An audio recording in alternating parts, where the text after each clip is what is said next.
Tearful Ling Yan. 3. The jealousy inside Yun Roa. She was quickly making her go crazy right now. It's true she loves Chui God from the hearts down, but seeing how Bai Yen could get such deep love from someone else still drove her to the edge. Why? Why is the two most beautiful and handsome men in this world loving her like so while I get nothing? Why? Keeper Ling naturally didn't notice the vicious jealousy surging within the woman's eye when he snarled sarcastically, even in death, you won't regret it? Di Tsang made a very simple reply to get his message across, and that was to openly laugh. I still haven't loved my wife enough, why would I die? In this world, no one can kill me except Yen Yen. In this man's view, only his wife could take his life, no other person out there could. You, the grumpy keeper gawked, not able to comprehend the logic behind the other side's speech. No matter though, the Demon King didn't need others to understand his thinking, he only needs them to understand by experiencing his will. Without ado, an enormous aura suddenly blows up around Di Tsang's body and turned the sky around in his favor. Losing his breath at this incredible surge of power, Keeper Ling almost cowered there. How can he do that? The power from the sword should be enough to destroy him, so why is he able to put up such a strong front? I never felt such pressure even back in the day during his prime. Suddenly, a clicking sound came from below his gaze and caused an ominous sensation to creep up his spine. The old fella didn't want to look down, of course, knowing full well what it indicated. However, he also knew he had to, since the concentrated lightning bolts above the sky had started to act erratically like lost flies in a swarm. And sure enough, his entire body went stone cold once he confirmed it with his own eyes. From the sword that was firmly planted into the ground, there's a small tiny line of a crack starting to form along the blade's surface. This small defect may be small right now, but it's definitely a crack, a sure sign that the sword was starting to crack under duress. Keeper Ling, Yun Roa, she nervously calls out from the rear. The old witch knows full well if they lose this battle then the demons here would skin her alive if they could, that was why she's so scared at the moment. Back over in the sky, Di Tsang could see what's happening with the sword. He's smirking now, mainly because that's exactly what he wanted. Furthermore, the proud Demon King could already sense the familiar aura of someone he knew drawing in from afar, otherwise he would never take such a huge risk in what he just did. It's a double-edged sword, failure means the death of him, but success meant the destruction of the main obstacle. Unfortunately, things wouldn't always pan out the way one deems it to be. Right when the Demon King wanted to finish the job by mustering up the last of his strength, a crying voice suddenly calls out to him from the city gate. Father, it's a tender and childish note belonging to a baby girl. Why, is she here? Di Tsang wanted to respond to his daughter's cry, but in order to do the damage he did to the ancient sword, he had already exhausted most of his powers. Merely speaking out was an arduous task in of itself. Tearful Ling Yan. 4. By the time Di Ling Yan managed to make it out into the main battle site, the first scene she saw was her old man falling down from the sky and crashing to the ground. Papa! Immediately, the baby girl burst into tears and cried out, pushing herself to toddle unsteadily to the man's side. She didn't think twice, doing the only thing she thought she could do, and that was to cut her own finger again to let the blood drop. Drink, Papa, blood, please hurry and drink some. Ling Yan. Di Tsang's faint voice sounded hoarse when speaking, but it paled in comparison to the tense pain he felt when seeing his own daughter's action. He would never ask this from the girl, nor want her to bleed for him. It's okay, Ling Yan. I don't. Unfortunately for the Demon King, his plea only made the baby grow more desperate, which in kind made Di Ling Yan squeeze her finger even harder to push out more blood. Nevertheless, the added effect of the magical blood did help soothe the poor man's health somewhat. It's not very effective, but it did give a flicker of power back into the Demon King, just enough for him to stop panting like he's about to die at any moment.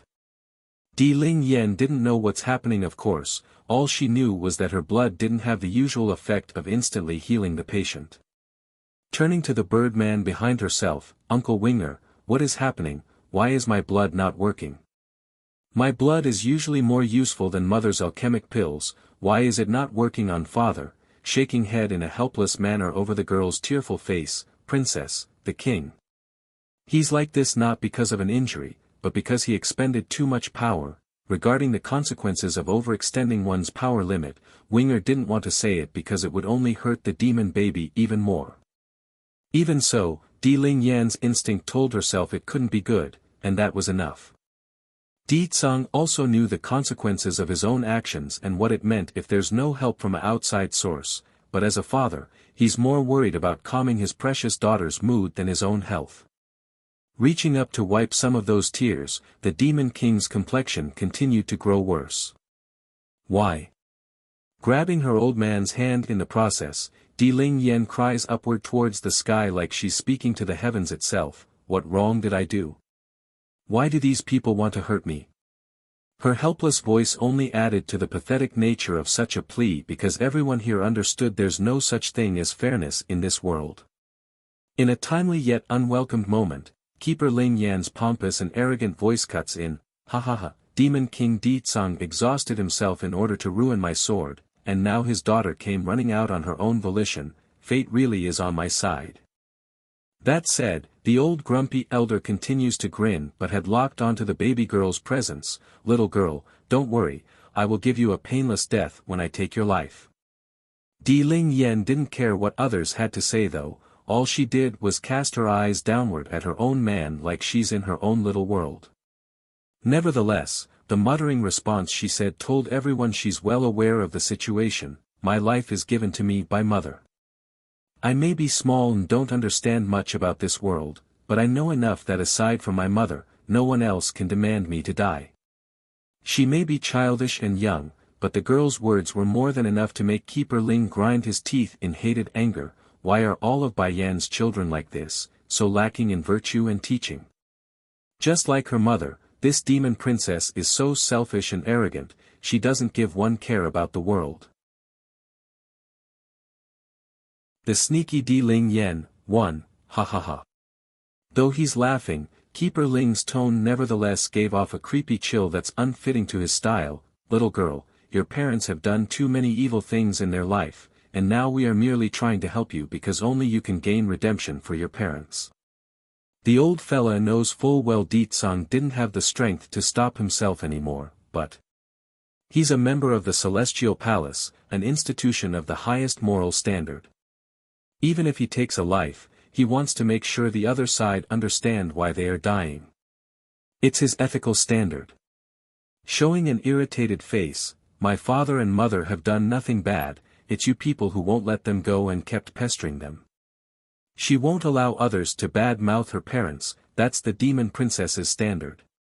Continuing to smirk in a sly fashion, it's not up to you to decide if they've done bad or not, it's me who decides it. Of course, if you are willing to contribute your blood and save the lady next to me, I will naturally forgive your parents for all their past mistakes. Treating Yun Ruoxi with the fox blood wasn't an overnight feat, it's a long-term project that requires constant showering. Meaning until the baby girl across from himself bleeds the last drop of blood, it won't be enough for him. Furthermore, this grumpy keeper already seen the healing function of the fox girl's blood just now when used on the Demon King, thus reaffirming his belief of the treatment's viability. So you refuse to let me go because of my blood? If that's the case then why didn't you say so? Di Ling Yan's childish and surprised-sounding voice causes Winger to be puzzled from the back. On the way here, he's told the princess on what these crooks from the Celestial Palace wanted, so it didn't make sense on why she's being so surprised like she didn't know. Obviously it's an act, but why? I'll just give you my blood. I hate to have you people constantly hounding me because of that reasoning. Despite the pure and innocent words of the baby princess, Di Ling Yan's complexion was as white as it would come for someone that's about to have her blood drained. Princess. Winger's heart began to pick up as he pulled the princess behind himself in a protective manner. Believe in me, your highness, I can protect you, and the demon realm. Last time, he only managed to get away with only being injured because he retracted his own aura right away, thus sustaining a severe but not life-threatening injury. However, if he were to take this battle today and release his full might to fight, then it's without a doubt those hunting him would let loose the full might of that lightning. By then, it's likely he won't survive the ordeal. Slowly closing his eyes, Winger's expression gradually becomes firm, and by the time he opened them again, there's determination and strength. For the sake of Her Royal Highness. For the Queen and the Demon Realm. So what if those people find out? These two are the ones I most want to protect. Even she has forgotten me, I won't regret it. Uncle Winger. It's at this moment when the Birdman's about to release his all and step into the realm of no return, Di Ling Yan's crisp clear voice cuts in and interrupts the act. Believe in me, Uncle Winger. I am a princess of the demon realm. Sacrificing myself for the sake of my home is expected and only right. There's no brightness in the girl's smile anymore, only the sternness of someone ready to meet their end when she pulled out a random bowl from somewhere. It's what she intends to use to hold her blood that's dripping from the finger right now. The sneaky Di Ling Yan, too, perhaps it's intentional, or the girl simply cut herself a bit too deep back inside the city, but her finger wound didn't need further splitting when trying to drip the blood into the half-filled bowl that she tossed over. Shocked and taken aback at the primitive method, Keeper Ling frantically caught it midair before the blood could spill.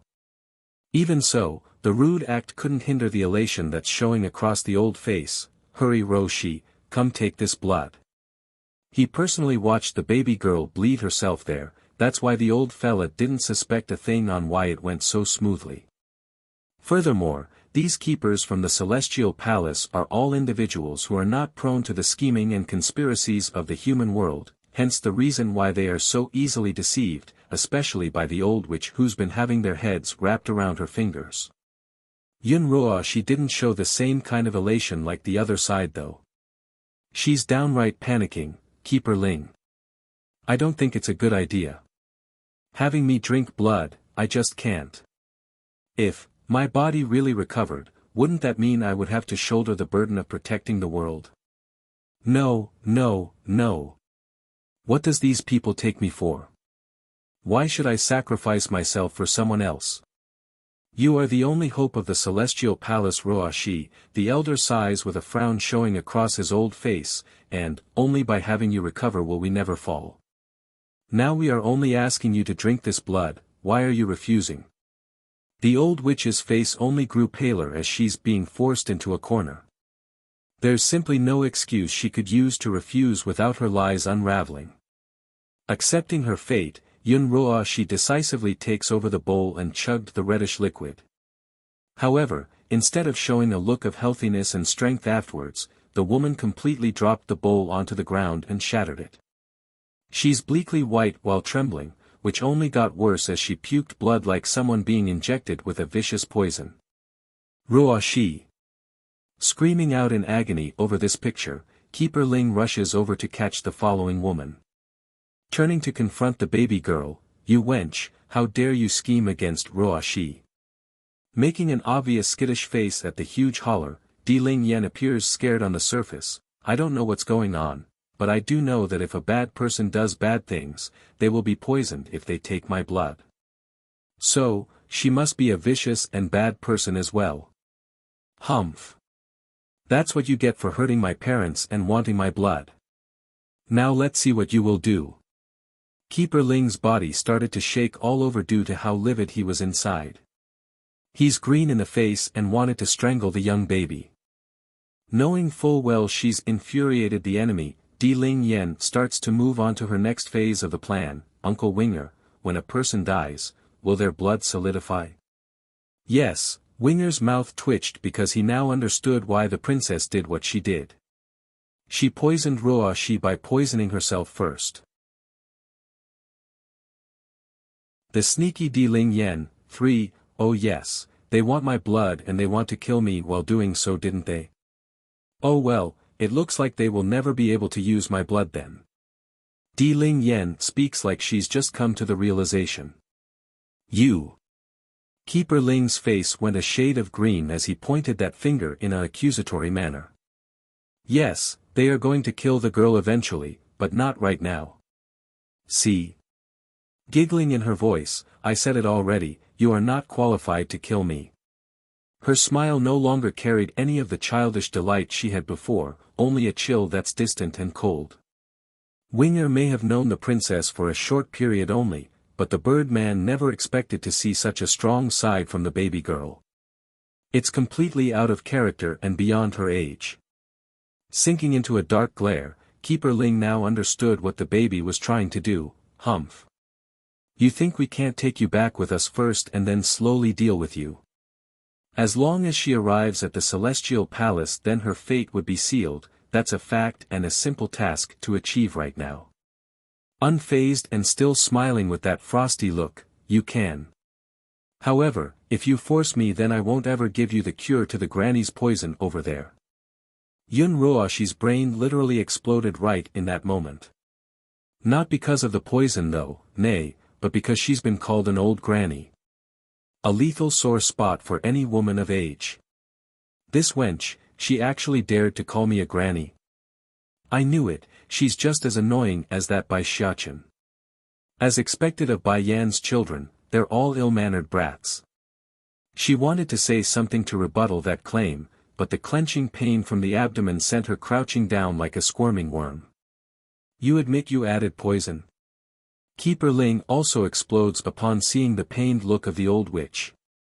I'm too negligent, thinking a child will not have too many vile thoughts, but this is Bai Yan's child. I should have known, I should have known.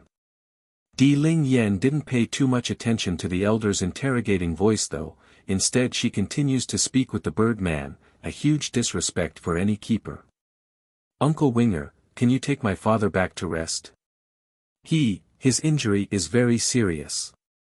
Dropping her head, the baby girl appears to be frustrated due to her own powerless self. Naturally Winger would be frowning over the request. If he leaves, then what about the princess herself? Thankfully the dilemma didn't last long because First Elder had caught up by now and presented himself as the answer. Princess, you really came to this place. What if something happens to you? Her Highness the Queen will skin us alive if she finds out.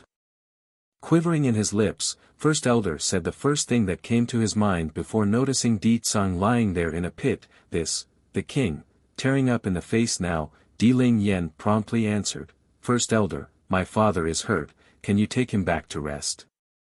I'll be all right.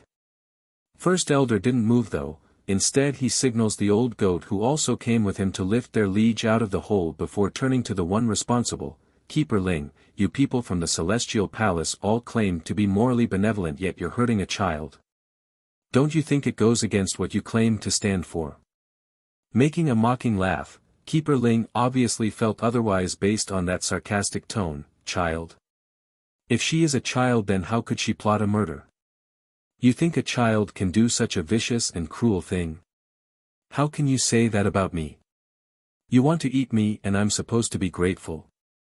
Di Ling Yan's eyes got all dark and serious in her counter. Mother taught me I cannot hurt others without reason, nor allow others to hurt me. And if they do, we must return the favor at twice the level. The sneaky Di Ling Yen, I like to ask, is it me poisoning her more serious or her eating a child more serious? Cocking her chin high, Di Ling Yen shoots back with strength in her voice. This time, even Keeper Ling was speechless because he had no rebuttal against that logic. Although he mouthed off about the good of this world and such, but the demon princess was still just a child, that's a fact and he couldn't deny it. Even so, she can't poison Roashi. The old grumpy keeper continues to preach his side's logic like a stubborn old fool. The fault lies with the Celestial Palace. Roashi did no wrong. We were the ones who forced into it, isn't that right? Princess, did you use poison like he claims? First Elder asks with a hint of confusion in his voice due to not making head or tails of the whole story. This time, Di Ling Yen didn't deny the case and confirmed it with a nod. Yes, I secretly took a poison while they weren't paying attention. Then she drank my blood, so it's natural that she got poisoned too. The elder's face promptly turned a ghostly white. What poison did you eat? How could you take such a risk, Your Highness? What if something happens? How are we supposed to tell your mother the queen? Don't worry, First Elder, I have an antidote. Without hesitation or delay, the baby girl quickly took out a bottle containing said pill and tossed it into her mouth. Keeper Ling wanted to rob the item as his first instinct, of course, but it's too late by the time he wanted to move. Showing an irate expression as he spoke, "Do you have more? Hurry and hand it over if you do." In the Celestial Palace, the strongest alchemist would be Healer Yu. However, the guy hates Ruoshi to death right now. There's no way he would offer a cure even if they asked. "No, I don't anymore," said the baby with a slight giggle. "Mother only gave me one and I've eaten it.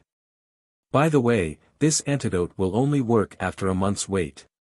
During this period, my blood will always carry the poison so you people can forget about touching me." Unlike her older brother, Di Ling Yan only had 2 years to her life, meaning she's not immune to all sorts of poisons out there. At most she's only slightly resistant to the effects. A visible tremor shook Keeper Ling's body over that answer. He couldn't accept the fact that someone like he would be cheated by a simple child. That's equivalent to someone slapping him and making him lose face. "Ho ho, I don't believe there is no antidote on you. Hand it over this instant and I'll forgive you for what you've done."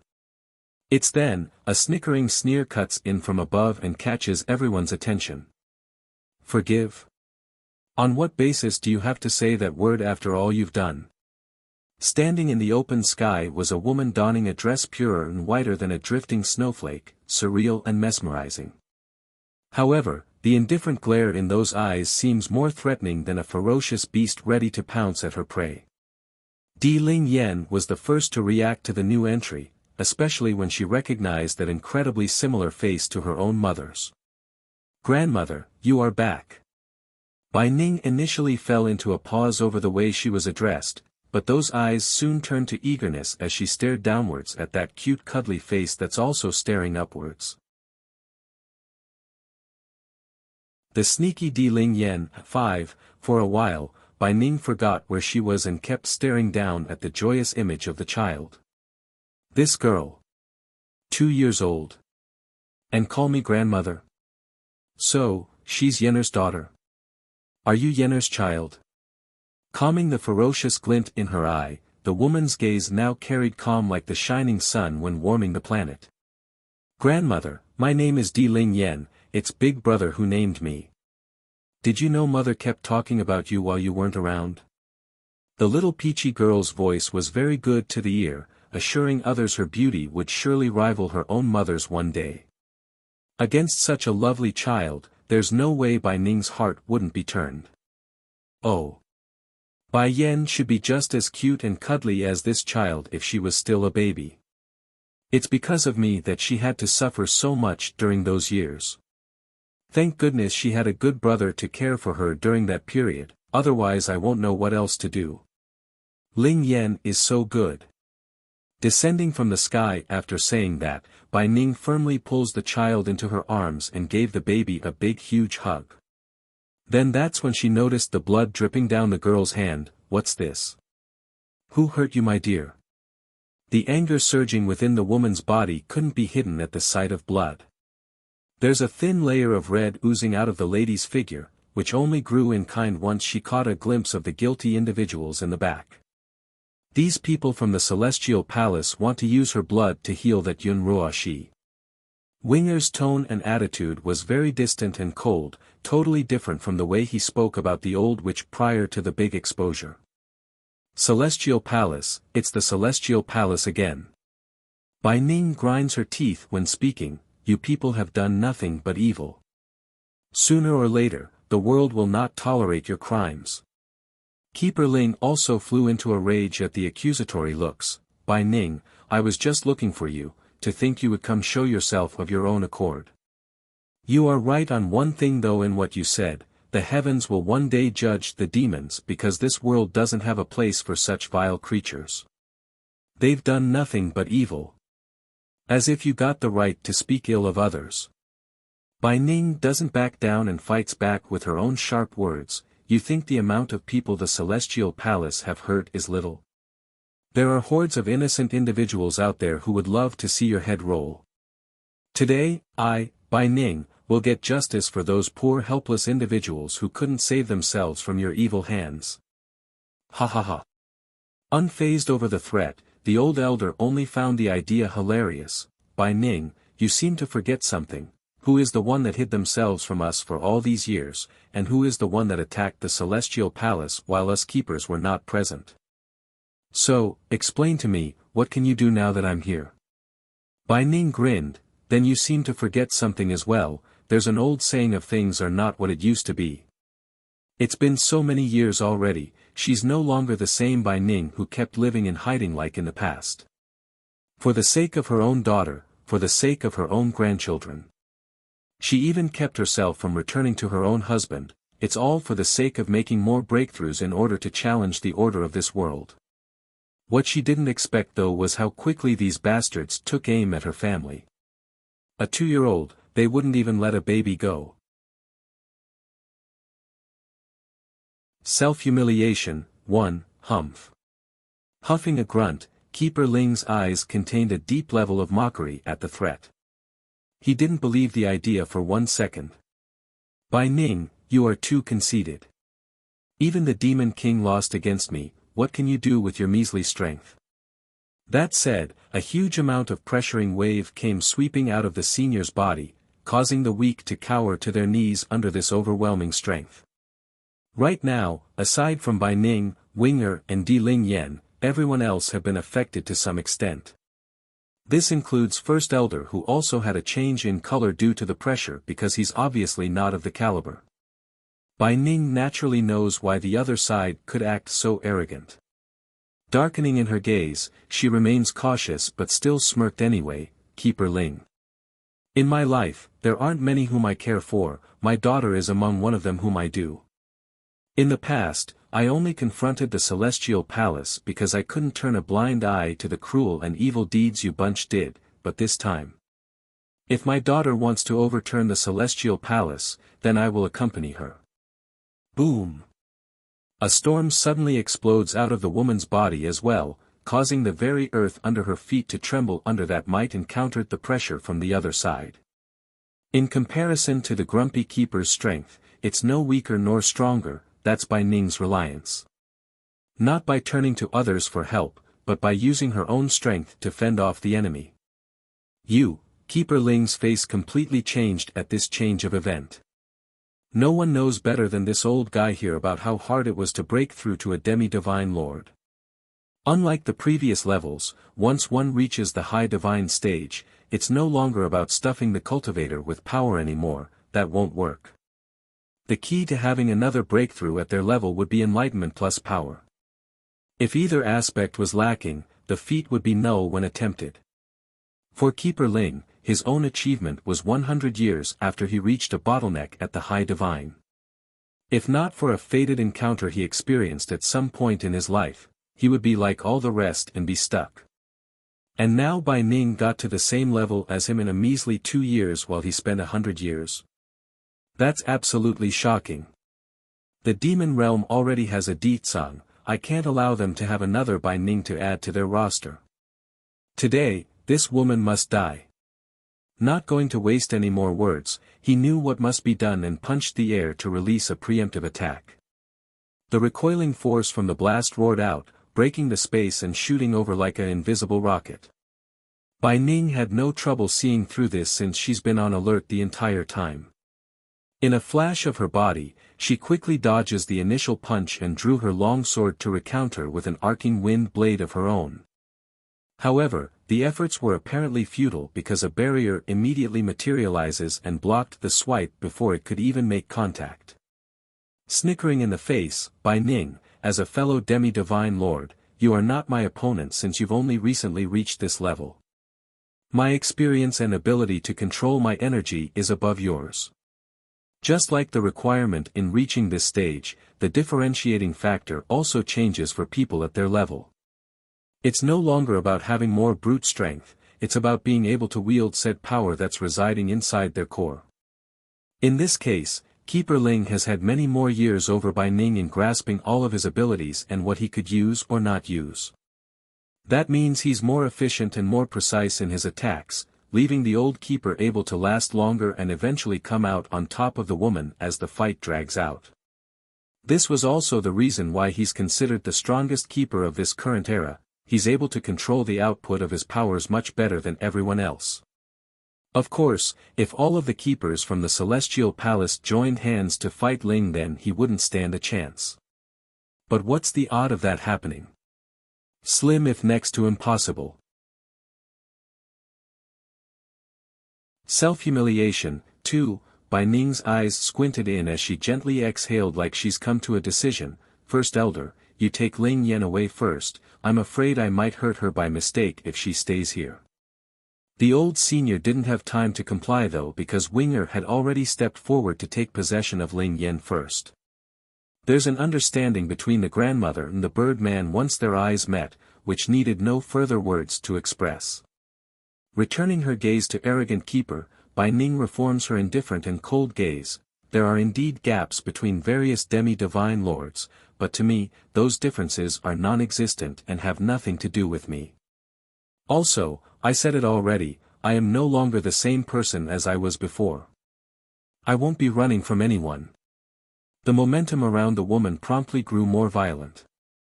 Wave after wave, the aura around her body kept sweeping across the air until everyone nearby could feel it. It's intense and suffocating. The look across Keeper Ling's face could no longer remain calm once he assessed the woman with his own eyes. Without another thought, this old man did the first instinct that came to mind and pushed the old witch away. Roashi, watch out. Yun Roashi wasn't ready for this sudden shove at all. Similar to an arrow, she flew out in a straight line like an arrow before crash landing 20-odd meters away. Coupling this impact with her already frail body due to the poison circulating in her veins, she immediately threw up blood again. However, the condition couldn't stop the fear from pulling this old witch up from the ground. She was scared out of her mind, which manifested into a physical run for the other way without a single glance back. As for Keeper Ling in the background. Ho-ho, as if this selfish woman would care about other people's well-being. She's only using these keepers to her own benefit. Moreover, it's the other side's own choice in risking their life for herself. She has nothing to do with the matter. Winger caught onto what the old witch thought. Of course, he's the one who knows Roashi the best here. However, right as the Birdman's about to give chase, a small little hand reached upwards and held him back. She'll be back.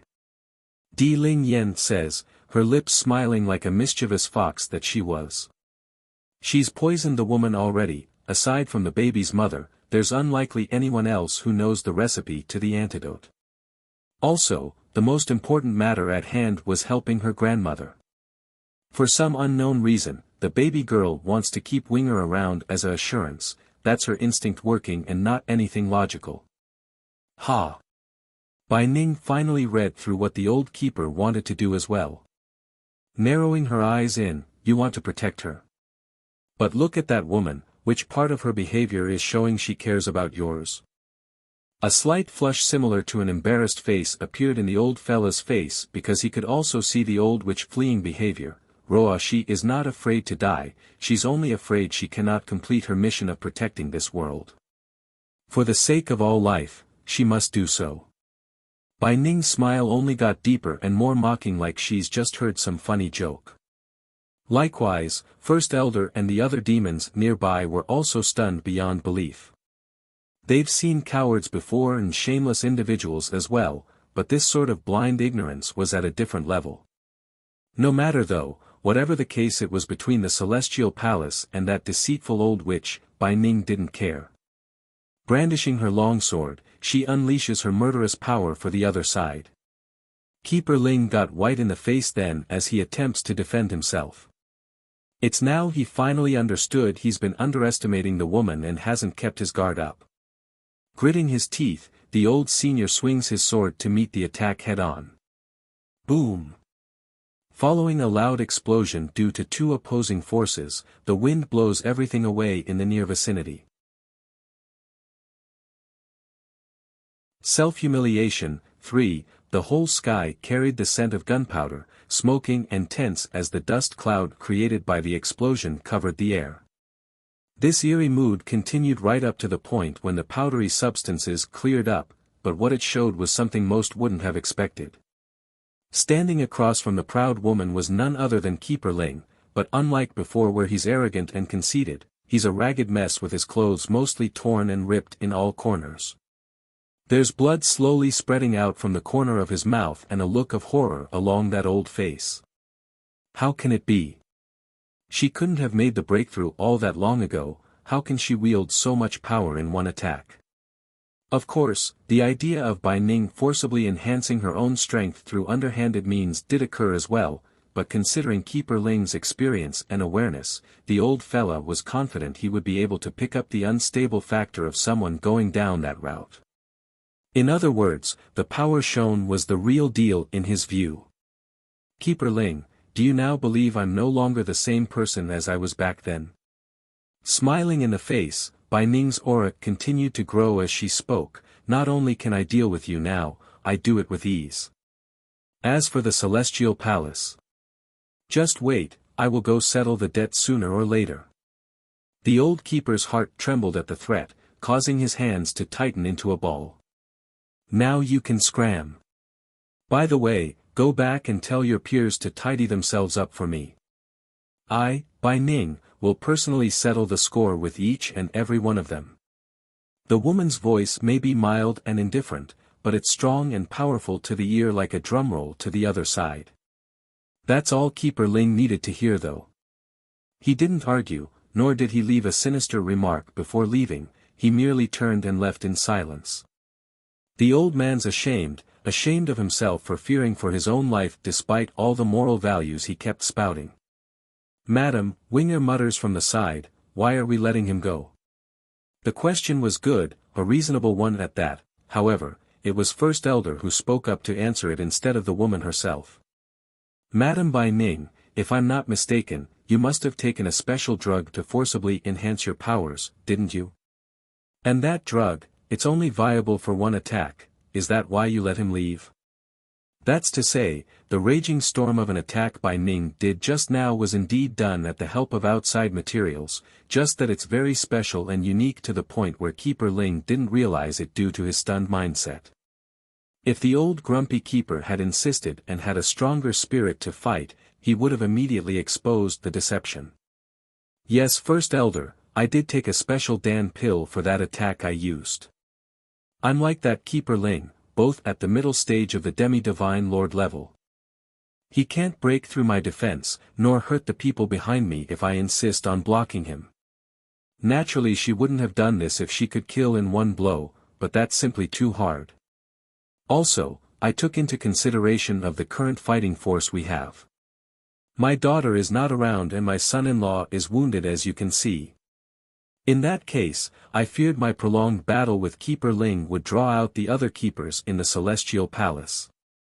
By then the tide would change and we would be on the defensive again and likely unable to cope with the other side's reinforcement. Then smirking mischievously like she's a fox as well, Bai Ning clearly felt proud at what she's achieved, so, I took advantage of his mindset and offered him a retreat. I knew he would be shocked by my incredible growth and would waver. It's a gamble and it worked. I understand now, grandmother. Di Ling Yen starts giggling like a little child. Grandmother is so smart, scaring that scary old man away. Ling Yen is so clever. Bai Ning also starts to chuckle at the sight and went ahead to pinch her grandchild's nose as a tease. Proudly cocking her head high, the praise was definitely working on the princess. That is, of course, I am mother's daughter, so of course I'm clever. In the mind of this little pipsqueak, Bai Yen was the smartest human being out there. As the genetic heir of said being, she's bound to be smart as well. Bai Ning kept smiling, but it didn't stop her from sighing deeply at the mention of her own missing daughter, but my plan won't last for too long. Those keepers from the Celestial Palace are going to come back sooner or later, it will only delay the inevitable battle. So, we need to first wake my son-in-law up and help recover, then the issue won't be an issue anymore. Self-humiliation, for, all in all, what Bai Ning did just now was all no more than a front, a fake but well thought out front that was also quite risky. But then again, she didn't have a choice considering all she had to work with. So what if she beat Keeper Ling?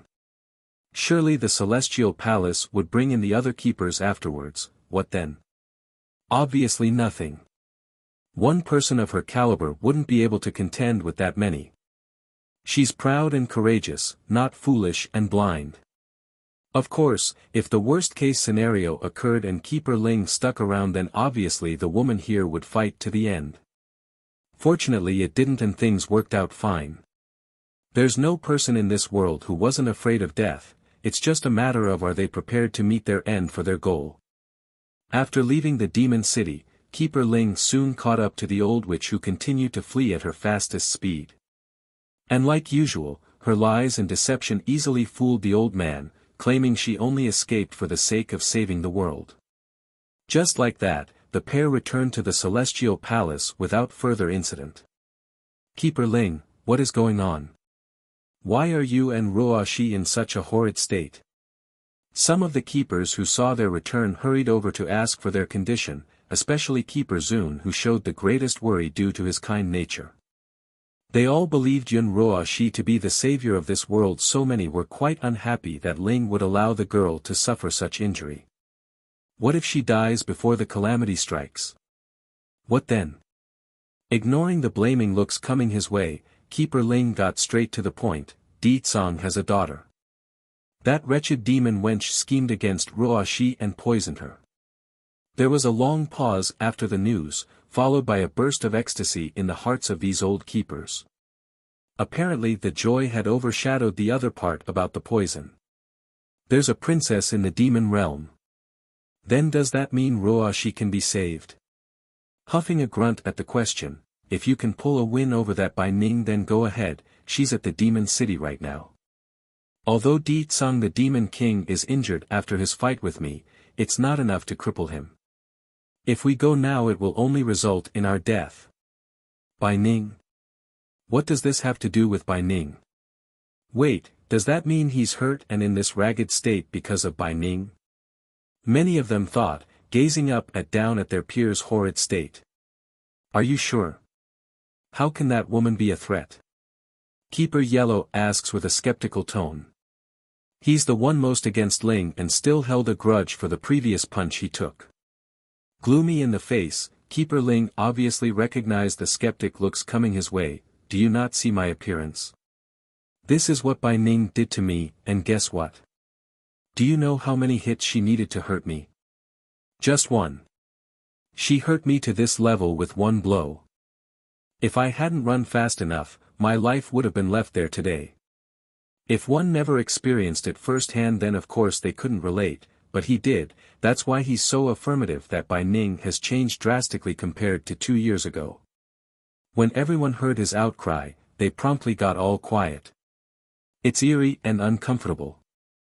One blow to defeat Ling. Can they really manage if they attack the demon city now? This Bai Ning. When did she get so strong? Enough everyone, let's further discuss on how to deal with the demon realm, but first I need to go plead with Healer Yu. We need to find an antidote to save Ruo Shi.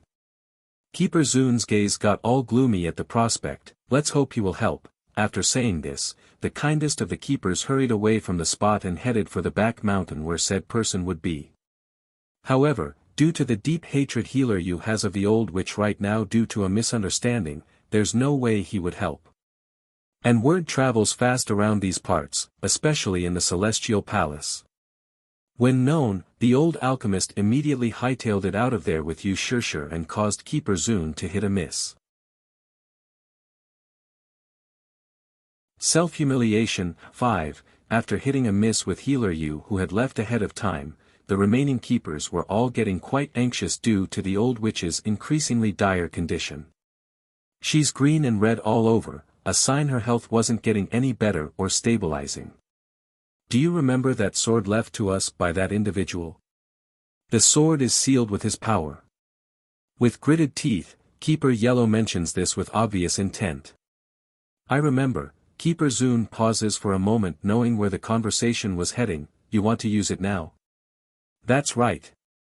Keeper Yellow huffs in an exasperated manner. Roa Shi is the key when the calamity strikes, we can't let her life be in peril until then.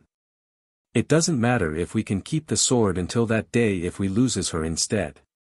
Compared to a divine artifact, I rather we use that sword now and force the demon realm to hand over the antidote. Fine. Keeper Zun also agrees after deliberating the options. I will go grab the sword now, then we can all attack the demon city together.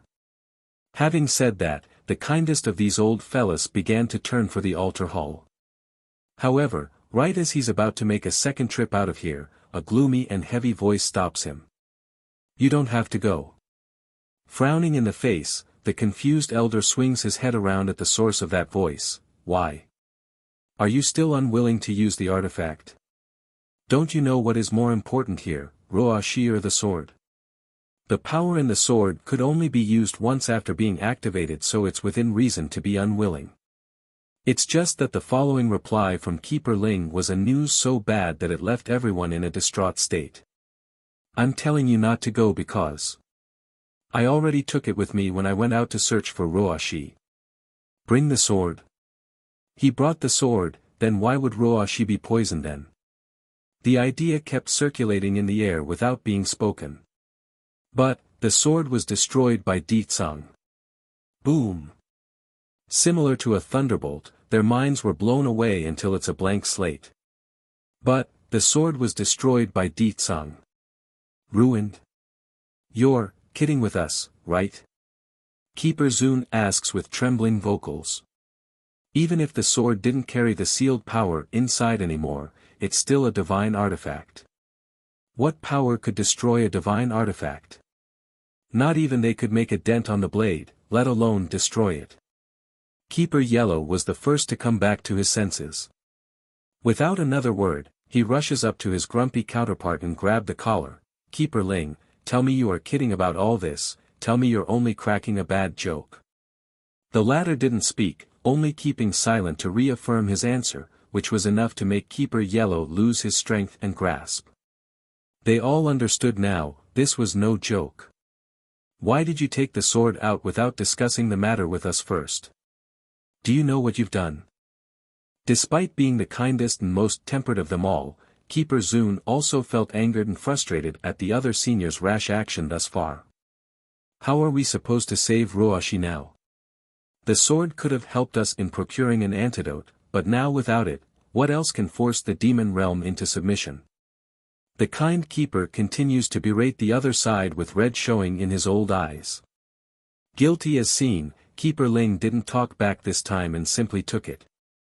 Bang! Unable to take it anymore due to the lack of reaction, Keeper Yellow loses it first and throws a punch directly into the other man's chest. He didn't hold anything back, causing Ling to start throwing up blood due to the former injury. Enough.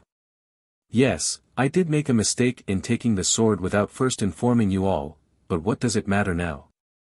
Rather than continue to dig at me, how about we all think of a way to get a cure first? As frustrated and angry as Keeper Yellow was at the bastard, he also had to agree to the fact that fighting wasn't the solution. This includes the remaining keepers who also nodded in agreement. By Yan's return, 1, Ling, we are truly chilled to the bones this time after what you've done without our consent. Keeper Zun expresses his displeasure by making his tone cold and distant. However, regardless of the friction happening inside the Celestial Palace, we will put everything aside for the sake of Roa Shi.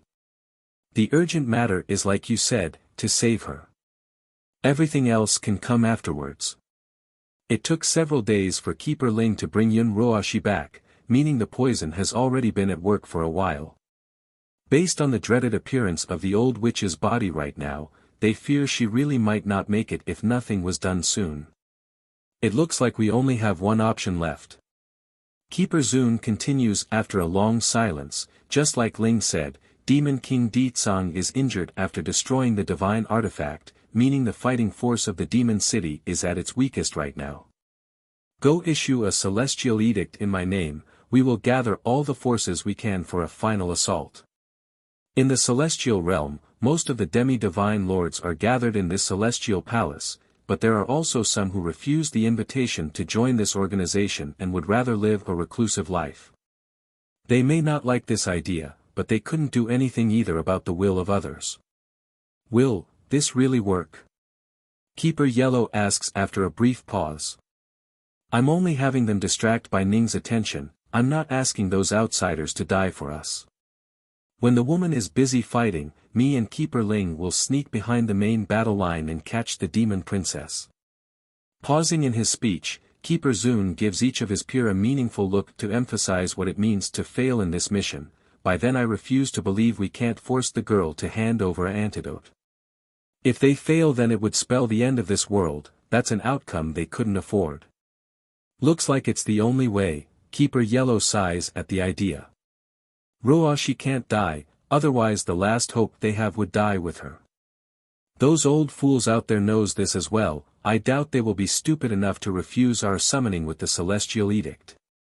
Besides, what can Bai Ning do by herself? Even if we can't kill her, keeping her at bay is easily within our ability, let alone adding in help from the outside. Coughing hard while lying in bed, the old witch weakly forces a smile with her palish face. Keepers, please take me with you, I want to go as well. Her voice was extremely faint, smaller than that of a fly, which only made her look all the more pitiful and weak.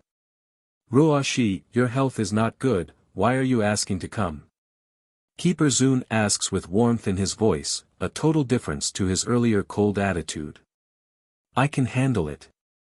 All of you are working so hard for me, how can I hide here like a coward?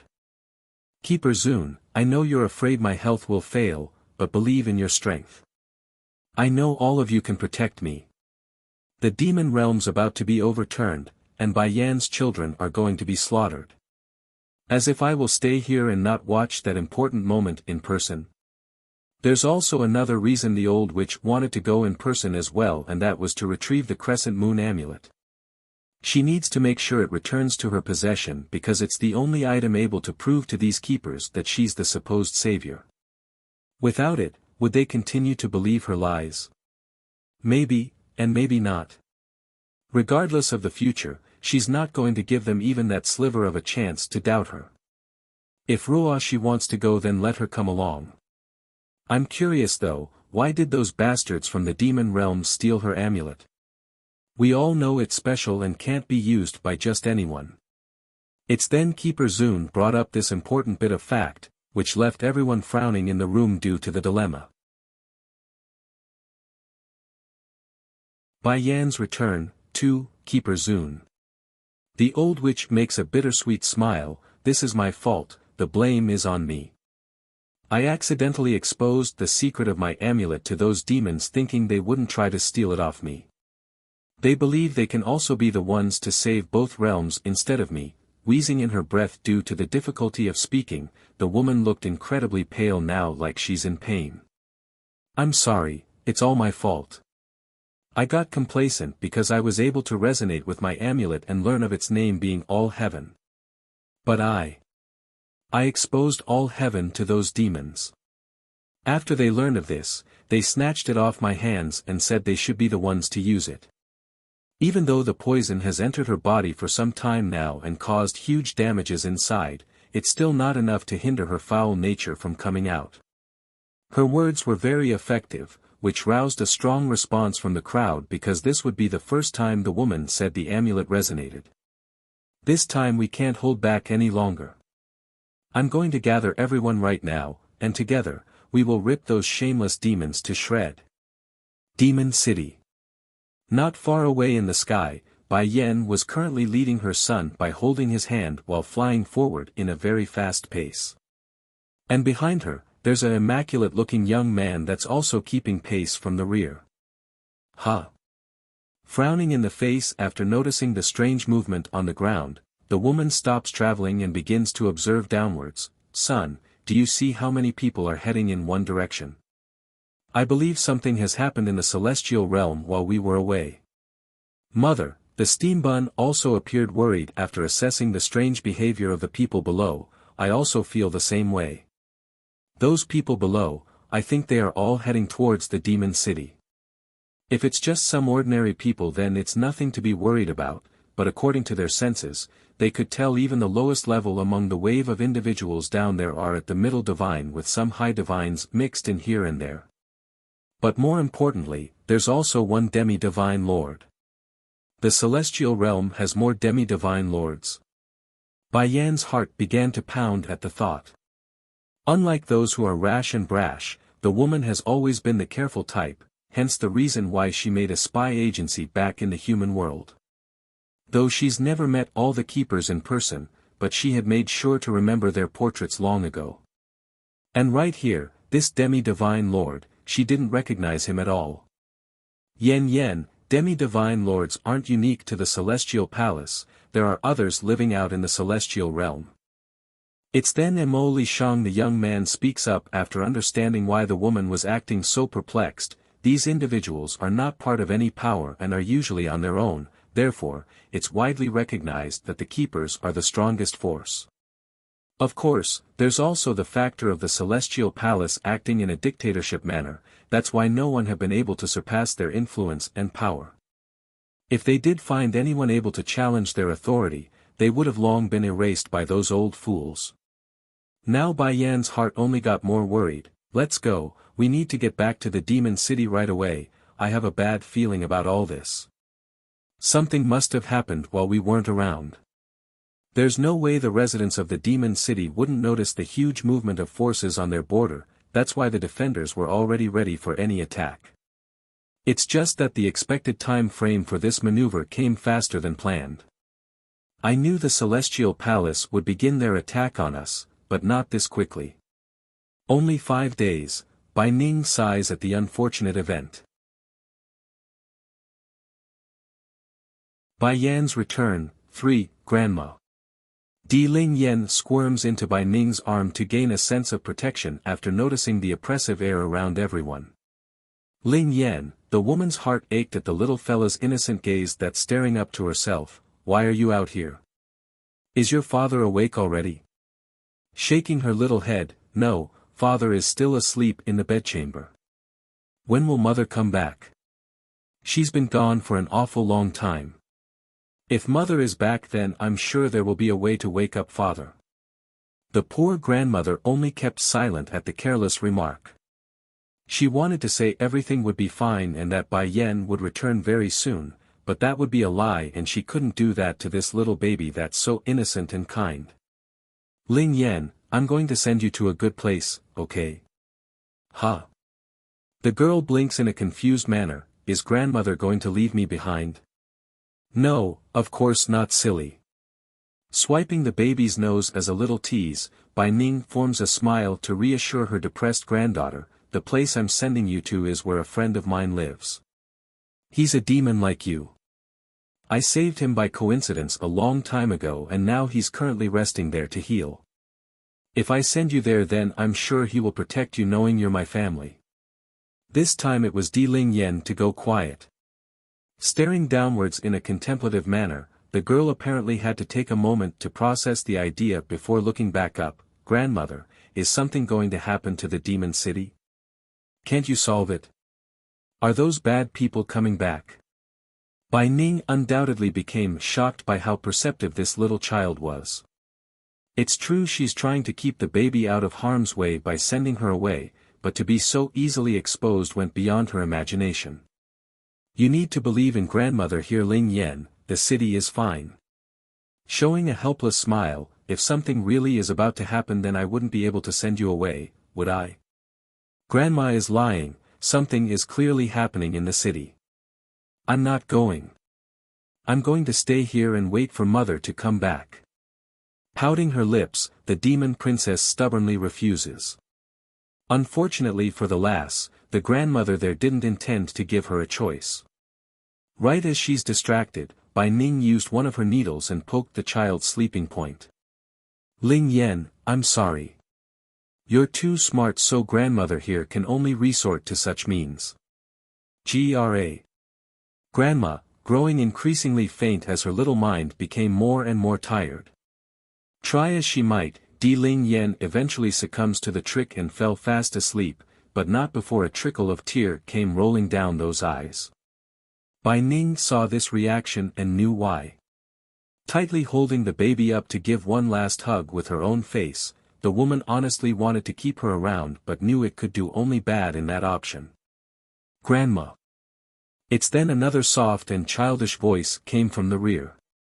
It's Di Jin Tian, the baby girl's twin brother.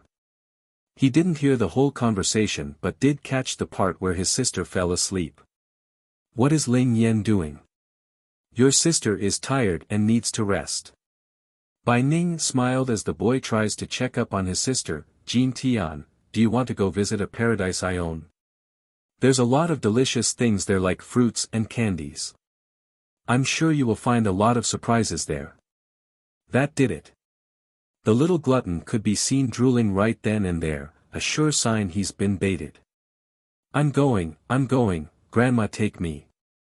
Smirking at her own success, Bai Ning finally felt a little proud at her own achievement. Compared to the granddaughter, this grandson was a lot easier to deceive. Bai Yan's return. I'm sorry Jin Tian, Grandma here is not free to go with you. I will have First Elder take you though. Once you're over there, you must take care of your sister, okay? Okay. The little glutton desperately nodded without suspecting a thing. I will take good care of my sister. I will give her the delicious things first, so hurry Grandma, tell First Elder to take us now. I want to eat the delicious fruits. I wonder if the fruit there is as good as the Sky Mountains. I miss those fruits. The ones here aren't good at all, not sweet and all icky. Thinking up to here, Di Jin Tian's lip immediately found his face forming into a pouting expression. He misses his old home where no one would hurt him nor try to steal his food away. Jin Tian, go find your sister Muing and have her go with you as well. I have something I need to say to First Elder. She says after noticing the arrival of the old elder. Some things mustn't be said in front of the boy, regardless of how gullible he was at heart. A while later after the child was gone, the first to break the ice was the woman herself. First Elder, I need to ask you a favor, please take the kids to a certain place to dodge the upcoming battle. Return if the fighting is done, but if I fall in battle then don't bring them back. She may be showing a sad smile like someone facing death, but her eyes are strong and unyielding. Madam Bai Ning, you should take them instead, I will stay behind to defend the city. This crisis is ours to bear. Furthermore, you are the Queen's mother, you shouldn't be staying to face such danger. The elder replies with a bittersweet smile of his own, knowing full what it means to stay behind. Shaking her head and causes the old senior to stare upwards in shock by what she says, Yan cares a lot about the demon realm. Whatever my daughter cares about is what I care about. I will guard this place while she is gone. If the city lives then I live, if the city falls then I will fall with it. The elder's heart shook as he got quiet. He could argue with that determination. Here, take this map, the route I've marked will likely be the safest. Also. She suddenly stopped as if she's thought of something bad. If I am unfortunate enough to face my end during the upcoming battle, then help me go back to the human world. Tell my husband it's my blessing to have met him in this life. I hope he can forgive me in not being able to return to him. Anne. I still have a brother and father over there, please help take care of them. At this moment, Bai Ning suddenly found that her life has too many things to worry and care about, but she really didn't have a choice in this matter. True, the woman did consider the idea of retreating from this city with all its residences, but what then afterwards? Go back to the main territory of the demon realm? It won't stop the forces of the celestial realm from invading, and what then?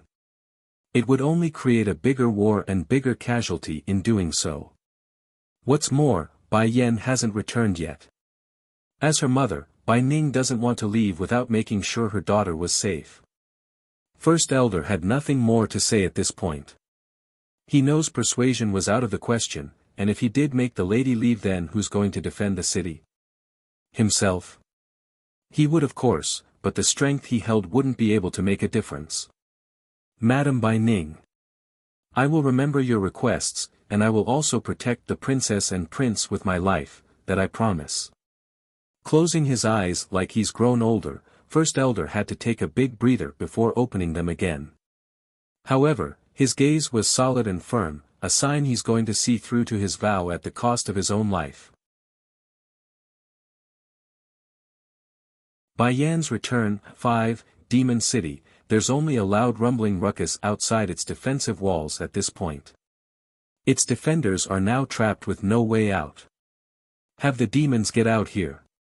Under the oppressive air of the looming sky, this chanting phrase kept echoing with no end in sight. Exactly then, as if to answer that demand, a snowy white figure came flying out towards this horde of enemies that want to destroy those inside. It's a woman, a very beautiful one at that. If not for the high and mighty gaze holding these people in contempt, the males here would have likely fallen for her at first sight. You're a resident of this demon city? An old man wearing a robe made of linen material stepped forward, his eyes narrowing into an examining fashion. If I'm not mistaken, you should be a human, right? Wah! The crowd flew into an uproar at this unexpected news. As a human being, colluding with demons and monsters during this period was unheard of. It's equivalent to treason and would be executed without reason. And what if I'm human? The queen of the demon world is my daughter. I won't allow anyone to move against this city while that's so. Bai Ning sarcastically responds, showing not an ounce of shame and only pride at her daughter's status. By the time she finished, the demon soldiers stationed along the wall had already marched out of the gates to stand in battle formation. They're fully ready for what's coming, since this was expected and not some surprise attack. Amongst the army ranks, the most eye-catching and noticeable would have to be the old goat Dragon Flame and his longtime compatriot from the underground world, half Qing Sing the demoness with half a snake face. Although both of them knew their current strength wouldn't hold a candle against those demi-divine lords right now, it doesn't change their will to fight beside Bai Ning. Madam, the old man saw that the other side was human, so his initial killing intent had receded somewhat. Sighing like it's a shame to be fighting a fellow demi-divine lord, you should know what we are here for. For the sake of humanity, hand over the little princess under your protection and I will guarantee your safety. The other demi-divine lords here right now in the battlefield aren't from the Celestial Palace, so they're not as tyrannical in their behavior. Nevertheless, death was a scary factor that could drive anyone to move if it's avoidable. Bai Ning's face only carried a cynical snarl at the demand. Death of the celestial realm has nothing to do with me, nor will I hand over my own granddaughter for your people's sake. Today, unless you can bury me under this soil, none will take another step forward. Charging in a flash, her figure descends from the sky at breakneck speed to attack the foe. She's done talking at this point. If so, then you leave us no choice. Likewise, the old man in charge of this fighting force also draws his blade to meet the assault head-on. Just like that, the curtain to this war has been drawn, signaling the start of the clash between demon and celestials. Bai Yan's return. 6. The battle did not last long before the members of the Celestial Palace appeared on the battlefield. Right away and without surprise, Keeper Ling was full of resentment along his old eyes after accessing the situation. He's literally grinding his teeth because he's now realized the deception. Truth was, this old fella had been there for a while, just that due to fear of the woman, he had kept himself hidden in the back and kept watching. Then that's when the truth hit him after some observation. The strength portrayed by the woman was obviously different from the previous battle. In other words, he's been tricked by some secret method that could raise a person's power without any form of defect. Bai Ning didn't know nor care about the other side's thought though. She's entirely focused on the battle at hand due to how vicious the opponents are. Sure, the woman was a demi-divine lord, but fighting several foes at the same level was straining to say the least. For the rest of the demons defending the city, they aren't faring so well either. Many have died after the initial clash, with most suffering from some sort of wound by this point. However, the will to fight hasn't elevated in the least due to the deep hatred they had for the celestial realm. It's their life's goal to get payback for the humiliation their kind suffered a millennium ago, something that has fully ingrained into their bones from birth. Keeper Ling, didn't you say that Bai Ning is very strong and that we need to be wary of her? From the way I see it, she's no more than our equal at best. Speaking here was Keeper Yellow, the one who disliked the grumpy senior the most. I was deceived by her, that I admit. Keeper Ling immediately got all ugly in the face as he huffed a grunt over the remark. Regardless, it's a good thing for us knowing she's not as strong as I believed. Now we won't have to enact the previous plan and directly attack the city instead. The demon princess will be ours. Without further ado, the old senior shot out like a cannonball to begin his own redemption. Bang! Due to how unexpected the attack was, plus the fact that it came from her rear, Bai Ning had to struggle hard to swing around in time to force a palm strike of her own. Even so, the recoiling force from the impact of two immense powers were more than enough to send her stumbling backwards due to the loss of balance. But this effect was nowhere enough to satiate the grumpy keeper. Not giving the woman a chance to retaliate or to get her head together, he launches into a barrage like a mountain crushing down at an ant. He's relentless and had no intent to hold back. Keeper Yellow, you protect Roashi here, we will join the fight. She won't last much longer if we don't get the antidote soon. Furrowing along the brow, the kind Keeper Zun says before charging into the fray as well. He's got a bad feeling about all this but couldn't figure out why. Not long ago, Di Ling Yan and Di Jin Tian were both taken away by First Elder as planned before the final enclosure could be made around the city. And as a safety precaution, the Elder also took the crazy old coot with them in order to ensure there's no possible danger. For that reasoning, Winger did not leave with the group and stayed behind. The Queen is my lifesaver, and Madame Bai Ning is her mother. Standing beside the gate entrance was the Birdman himself. He could have fled on his own or tagged along with the part if he insisted, but his consciousness wouldn't allow that and kept him here in this station. He's been watching the fighting and had a grim outlook on the way the battle was turning out. Winger, what are you doing? Are you just going to keep standing here and watch while everyone dies before your very eye? No. I won't do this. She may not be here in person, but I must do what I can to protect her family. That's the least I can do for all the mistakes I've done so far. Bai Yan's return, 7, due to the constant barrage of assaults from multiple opponents, Bai Ning's figure eventually started to show signs of overexertion. She's less agile and clearly whiter in the face as the battle dragged out. Noticing this, Keeper Ling wanted to press his advantage and push for another attack.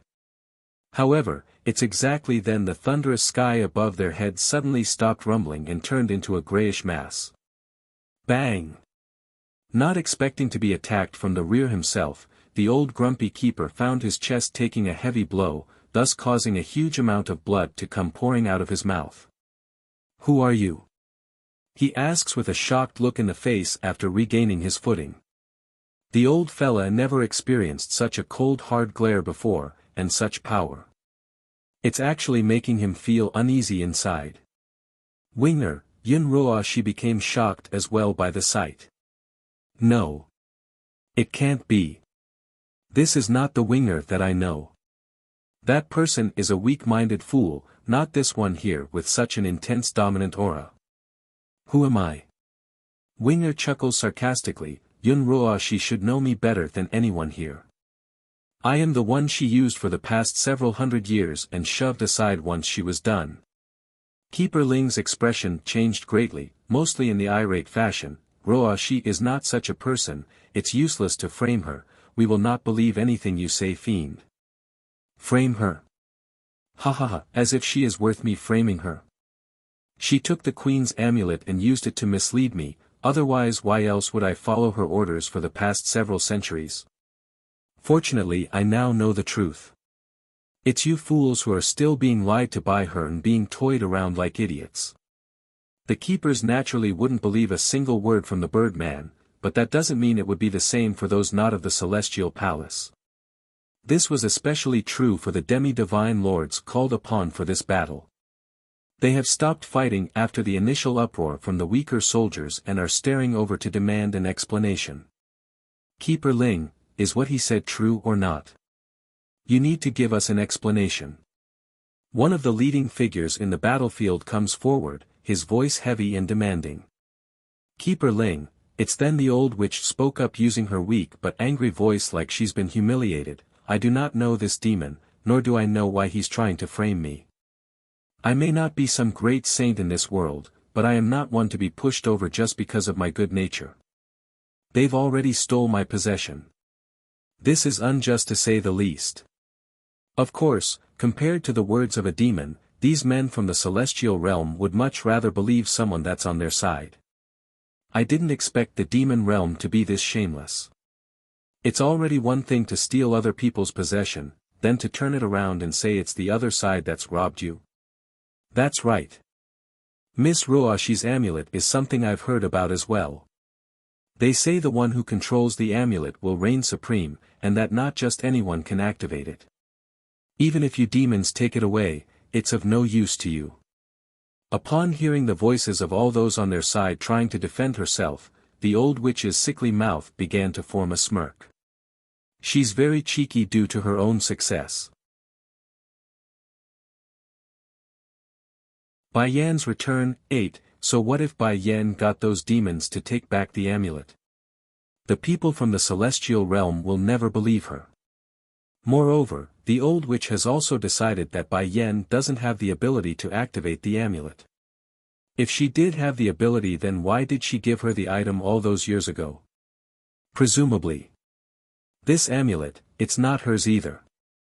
She probably snatched it from someone else as well. Winger's gaze grew even more colder now after being refuted. Originally he wanted to stall for time until Di Tsang awakens, but it seems he underestimated the trust these people had for the Celestial Palace.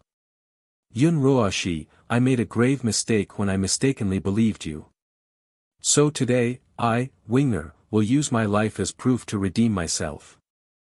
I am a member of the demon realm and will have nothing to do with the celestial realm. Boom! His momentum blows up like a storm after that vow, growing several times more powerful than earlier. If the Birdman's aura could be considered worrying for the enemy earlier, then he's downright threatening after powering up like this. Keeper Ling naturally perceived this drastic change. He's tremoring inside, not out of cowardice, but an instinctive fear of the opponent at a cellular level.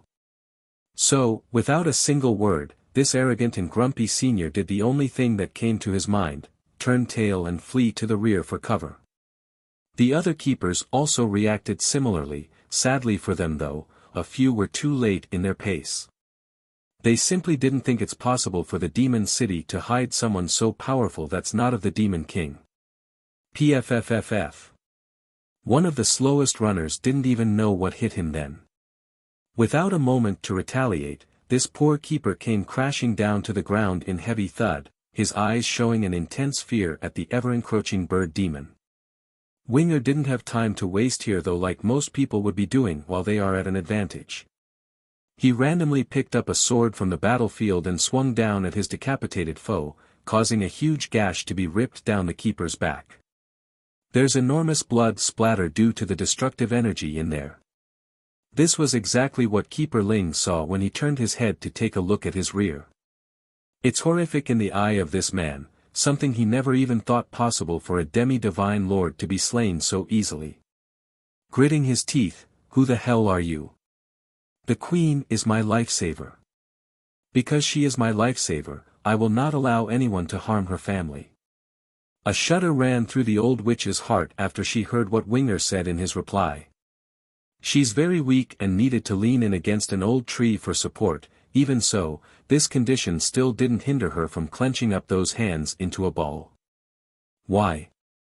Why didn't Winger show such power when following me? Why only when he's by Bai Yan's side does he become this powerful? This man, did he do it on purpose? Deliberately hide his power? The more she thought about it, the more frustrated and irater this old witch became. Though to be fair, this time it's not Winger's fault for misleading the woman. It's not on purpose, rather it's for self-preservation from those hunting this bird man, which manifested into reality right then and there as the destructive lightning of purplish hue materializes above his head. Winger saw this change of course and it made him fall into a panic. He honestly thought there would be more time for him to move before his whereabout was known. But no matter, he's decided to see through to the end and won't stop even if it meant his burial would be at hand. Bai Yan's return. 9. The ones killed thus far may happen to be only from the Celestial Palace, but those summoned for this battle was still falling into a panic. They came to help win a war, not to throw their lives away. So, after a brief exchange of looks between themselves, these demi-divine lords all turned tail and fled in all directions like it didn't matter anymore. Winger didn't go after these individuals despite the opening, his focus remained solely on the keepers at hand. Like a mighty tiger that's been provoked, he flew for Keeper Yellow next and smacked a direct punch at his back, causing the old elder to shoot dozens of meters out in the process. Bai Ning didn't move despite being beside the bird man. She's just as shocked as the others because the guy didn't show any sign of being this powerful. Heck, if the woman had known the guy was this strong, she wouldn't have schemed on Keeper Ling and directly killed the old fella at the last encounter. Unfortunately, Winger did not know what's going through Bai Ning's mind right now, nor the old witch's for that matter. If he had only took a glance, even a simple whip of his eyes toward Yun Roashi, then he would surely discover the sour jealous glare coming his way. Damn him! That power should have been mine to use. How dare he betray me and turn to Bai Yan's side? In light of what she thought, the old witch felt more of a sense of regret than anger. If she knew how capable Winger was then she would never have treated him like so back then. Such a valuable tool was a once-in-a-lifetime opportunity. Boom! Suddenly, right as the bird man was about to attack to finish off Keeper Yellow, a purplish bolt of lightning roared down from sky. It came way too fast, leaving the recipient without room to avoid. With a tremble after the hit, Winger felt blood swirling up from his throat but kept it down through sheer force and will. He's resolved to kill the members of the Celestial Palace. Until he succeeds, he won't stop. Madam Bai Ning, Uncle Dragon Flame, all of you leave now, go. He cries out with anxious urgency.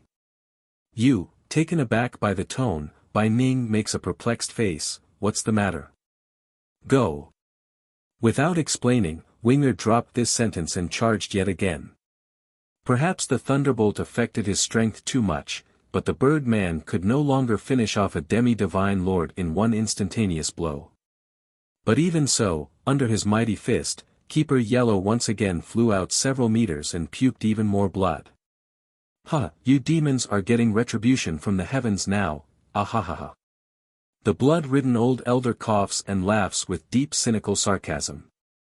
Sinking in his complexion, Winger once again throws another punch at a different keeper to vent his frustration. However, those sharp eyes of his never once left Keeper Yellow while speaking. If the demons have done so much bad things then why are the thunders only going after me? Even if there is divine retribution, it's only directed at me, it's I who's done too many evil. Ha ha ha. You can ask Yun Roashi yourself, ask her how many evil deeds I did in the past century for her. He won't allow anyone to frame the demon realm. If there's any blame to be had then it's on him, he's going to shoulder it all, that's his conviction and determination. Against the retort, Keeper Yellow obviously wanted to say some more mocking words. However, he's not getting the opportunity because Winger obviously intends to kill him before he did so.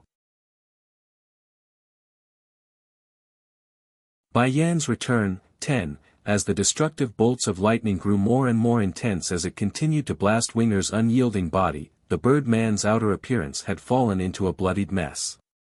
He's struggling to keep up his strength, but it's obvious the strain was beginning to wear at his soul. You want to know what I did to deserve this? Do you? I'll tell you all. He yells with flaming ferocity. 200 years ago, there was a high divine in the celestial palace who didn't like Yun Ruoxi and badmouthed her. As a consequence of that, she ordered me to kill that individual. I did, I killed him like she wished. 100 years ago, she saw a demonic beast that refused to obey her. Guess what, she ordered me to catch it for her, and I did like she wished. That poor creature, that demon got skinned alive and then was left for dead in the mountains by her. With every word that came out of Winger's mouth, the more he trembled like he's venting the inner guilt and hatred he had for himself due to all the sins he committed. Not even the thunder could hide his emotional voice upon mentioning that story. He thought the old witch only wanted to contract that demonic beast, that's why he helped her catch it. To think the real reason was just because the vile woman only wanted to vent her anger. Then by the time he figured out what has transpired, it was too late, the creature was long dead by then. Worst of all, he did the stupidest thing possible afterwards. He forgave her. How dumb could he have been? Forgiving such a vile evil being. Any normal person would have long left after that incident. 50 years ago, there were two maids in the celestial palace gossiping about the celestial lord and claimed they wanted to be his consort. They disappeared the next day. Ha ha ha. They didn't disappear at all. I'm the one who offed them after Yun Ruoxi ordered me to. 30 years ago, as the details slowly came to light, Winger's momentum continued to grow more murderous. He's not able to muster more strength, but it doesn't hinder his killing intent from showing, and that's exactly what's happening. Now you tell me, why wouldn't the thunderbolts come after me? And these evil things, they're all done at the request of that Yun Ruoxi. She also ordered me to kill the Demon Realm's prince and princess. Fortunately I woke up in time and learned to refuse her request. At this point the only keeper that hasn't been toppled over was Keeper Ling, the grumpy old fella who continued to resist the Birdman's relentless assault. However, the fight was done after the final thunder came down on Winger. The Birdman was on his last leg after that hit, causing him to throw up a mouthful of blood and falling to the ground. Naturally Keeper Zun and the other toppled keepers were all very much stunned in the face. They are willing to believe the old witch with their hearts, but this story, it's too detailed to be false. This was especially true when the Celestial Palace did experience many mysterious disappearances over the years, that's also making the story more convincing. How could such a good girl do such a bad thing? Madam Bai Ning, Winger wanted to say some more, sadly, his strength has been depleted by the thunder. Moreover, the strong woman herself wasn't untouched by the impacting force either, it's also hurting her. Winger, how can I help you? Is there any way to stop these lightnings? Bai Ning asked anxiously. The Birdman could do nothing but shake his head. He knows well enough that unless he dies, these thunderous clouds would never disperse. Bai Yan's return, 11, so. This time, I will die without a doubt. In this instant, all that could come to Winger's mind was a lovely and stubborn little face, his cold eyes showing a flicker of reluctance at that image. Princess, I'm afraid in the future. I can't stay with you anymore. Watch out. Dragon Flame saw how a lightning was directly coming down above Bai Ning and Winger's head, so he hurried to drag the woman away. The old goat wanted to save Winger too, but if he tried to move him as well, it would be a pointless effort because the target was obviously him. Boom! This time the impacting force was incredibly violent, more so than any other strike from before. And sure enough, Winger's body instantly exuded a burnt smell and appeared scorched and black. The old goat couldn't hold it in anymore despite his own fears of that power. Letting go of the Queen's mother, he sped over to his acquaintance's son to see if he's fine. He knew it wouldn't be good, but the condition of the victim went beyond his expectation. Winger had reverted back to his bestial bird form and laid there silently on the ground. Winger. He calls out tentatively to see if there's a reaction. At this moment, the old goat felt indescribable pain as emotions ran wild in his old heart. Unfortunately, no response came of that beckoning. There's only blood, a reddish burnt fluid seeping out of Winger's body, a sure sign that the worst possible outcome has befallen the victim. Against this sort of picture, Dragon Flame knew it's too late for him to help. If it wasn't for these people from the celestial realm, he wouldn't have died. This is all those bastards' fault. Dragon Flame, you go deal with those people, I'll think of a way to save him. Bai Ning says with clenched teeth, her eyes sharp as a knife while staring straight up at the looming cloud of electric might above their heads. Although Winger's status was that of a guard in the city, but make no mistake, everyone knew the Birdman could have fled without sacrificing himself. He's here because of Bai Yen. For that reason alone, Bai Ning mustn't give up even if it means challenging whatever powers behind that thunderstrike. Just as the proud woman's about to step forward to do the unimaginable, a light call suddenly came down from the rear, "Mother." After hearing this voice, the startled woman gradually looked up, her sight slowly landing on a similar face to her own. "Yen Yen, when did you get back?" Normally Bai Ning would have it no other way than to have her daughter return as soon as possible, but this moment here in the heat of a life-or-death battle, she didn't want to see the girl. Bai Yen did not answer Bai Ning's question, only descending with her son in tow from the sky. "Mother, what's going on here?" She didn't miss the burnt-looking bird on the ground and the incapacitated keepers further away. Bai Ning couldn't respond to that due to an unexpected change in the air. Right as the mother and son came down, this grandmother immediately noticed the power from the lightning promptly increasing and growing more tyrannical. And instead of focusing in on Winger like it did before, the lightning bolts are now focused entirely on Bai Yan's spot. "Yen Yen, be careful." The grandmother urgently raised a hand to drag her family behind herself. Thankfully she did so too because right afterwards, a lightning bolt had come striking down and leaving a deep hole right in front of them on the ground. Bai Yen gawked at the suddenness of it all. All she knew was that people from the celestial realm are here looking for trouble, but these thunderbolts, why would it want to kill her? "Mother, are you all right?" Furrowing in the brow, Bai Yen reaffirms everyone's well-being before looking for her own husband's shadow. It's within reason for this demon queen to expect her partner the demon king to be around when an invasion force was at their doorstep, yet Di Tsang was nowhere to be found. At this realization, an uncomfortable sensation rattled the woman's heart. Did something happen to him? "Where's Di Tsang?"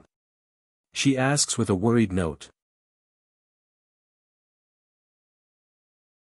The Sky's Might, 1, taken aback by the question, Bai Ning took a moment to reply, "There isn't any issue with Di Tsang's body anymore, but he's no waking up yet so I don't know the situation either." Her words were akin to a rod, smashing down against Bai Yan's heart in heavy strides. "In the end I came back way too late." Compared with the demon queen's anger and grief, Dragon Flame only showed a look of joy along his old eyes. "Queen, you are finally back. Before when First Elder left, he gave me a message that the king can be awakened by the jade pendant he left with you. Do you have it still?" That's the best thing a worried wife could hear about their husband's condition.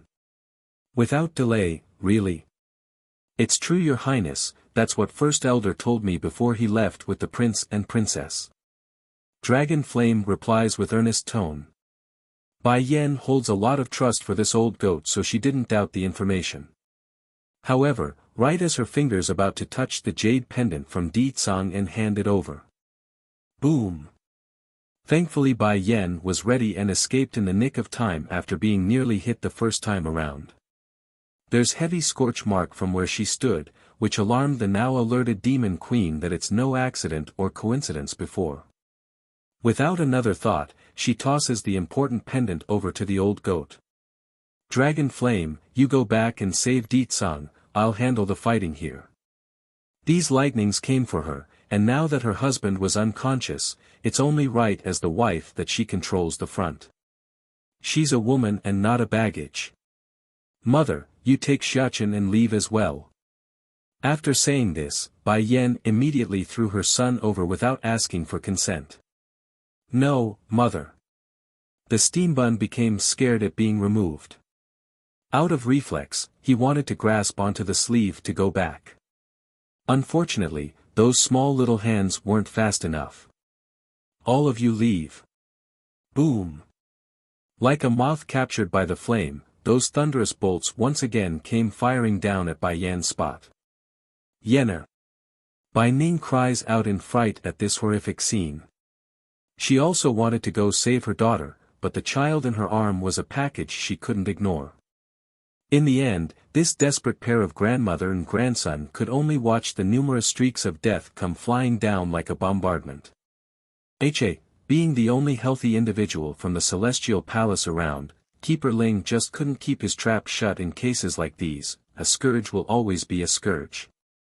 Look, even the heavens want your life. That's what you get for stealing the amulet from Ruo Shi. You deserve all the retributions you are getting, ha ha ha. Shut up. Bai Ning flew into a furious rage.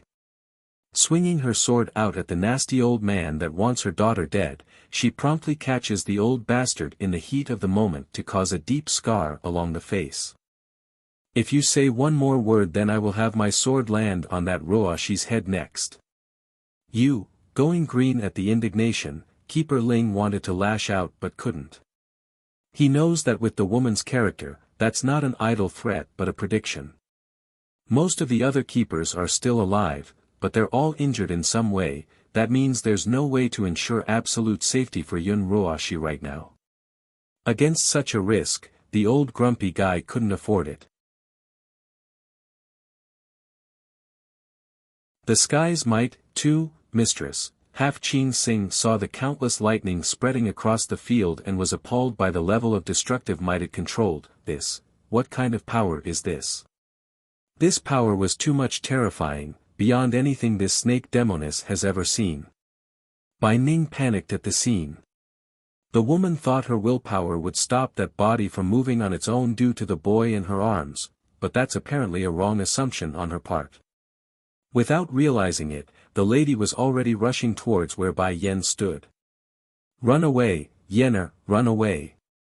Get out of this place. But no matter how fast Bai Ning's reflexive reaction was, she could never beat a speed that was a natural calamity. Before those feet could budge an inch, Bai Yan's figure had already been covered in a whole column of purplish bolts of death. From the various keepers' view. Do you remember that man, what he said to us? The kind keeper Zun stiffly looks up, his body rigid and shaking due to what he's seeing. There's fear and disbelief hovering in those old eyes. He said that once the whole sky is covered in a sea of purplish thunder is when those long-forgotten entities will descend upon this world. Only the bearer of the crescent-shaped amulet can save us, our salvation. And the sword he left us, don't you find that the thunder in front of us very similar to the power inside the sword? Yun Ruoshi the old witch was more afraid than any of the keepers right now, for she knew what it could mean for herself. The calamity has come. Is this what they meant by the calamity? No way. The predicted time is still far away. How can it be now? Who can survive under this power? Thank goodness. Thank goodness my body isn't recovered yet. This way those keepers will still protect me as their last remaining hope. At the very least, I can survive for a while longer.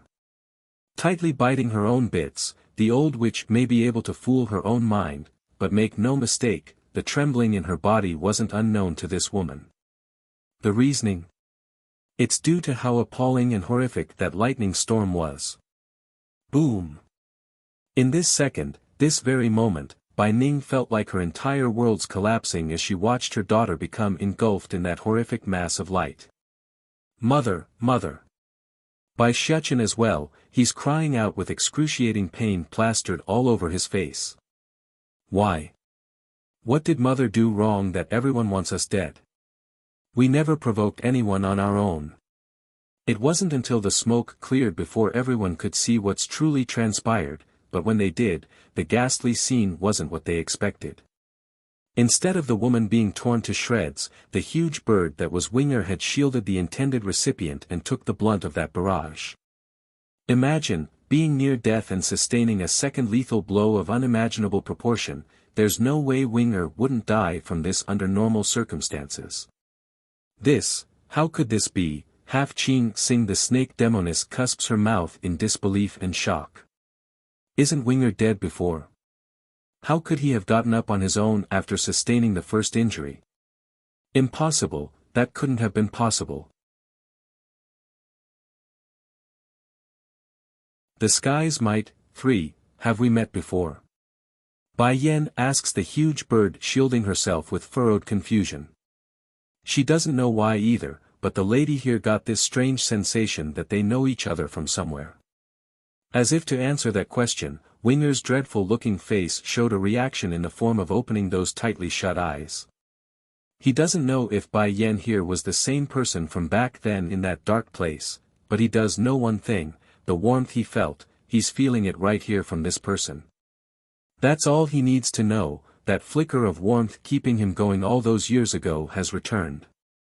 Are you alright? Bai Yan asks again, her voice growing emotional for reasons unknown to herself. No words came though from the bird. Make no mistake, Winger should have been down and at his last legs before, Dragon Flame and the rest was sure of it. However, he stood back up out of sheer will, that's the determination he had in protecting the light in his heart. Bai Yan's expression changed after realizing what's going to happen to her savior. Trying hard to push the huge bird aside so the lightning wouldn't hit him anymore, let go of me. If you continue like this then even your soul will perish. She still doesn't know who Winger was, but in her previous life too many have sacrificed themselves for her. Allowing more in this life went against everything she stands for. Despite the plea, the huge bird didn't budge. Not because Winger didn't want to of course, rather it's due to his draining life force. Merely opening those eyes were all he could muster in his current state, let alone budge his huge body. You let go, I'm ordering you to let go. At this point Bai Yan's voice had started to tremble with pain, which manifested in the form of flowing tears that she didn't thought would come. Not far away, Yun Ruoshi was taking this all in with begrudging hatred. She's jealous, venomously jealous at the way the bird was protecting her arch-nemesis. Why didn't Winger offer to die for me when he followed me? Why is he willing to die for that bitch instead of me? If I had known this Winger will betray me then I would have tortured the bastard to death. Now it's all benefiting that bitch Bai Yan. Just when the venomous witch wanted to do something out of frustration, Bai Yan's roaring laugh suddenly cuts her off.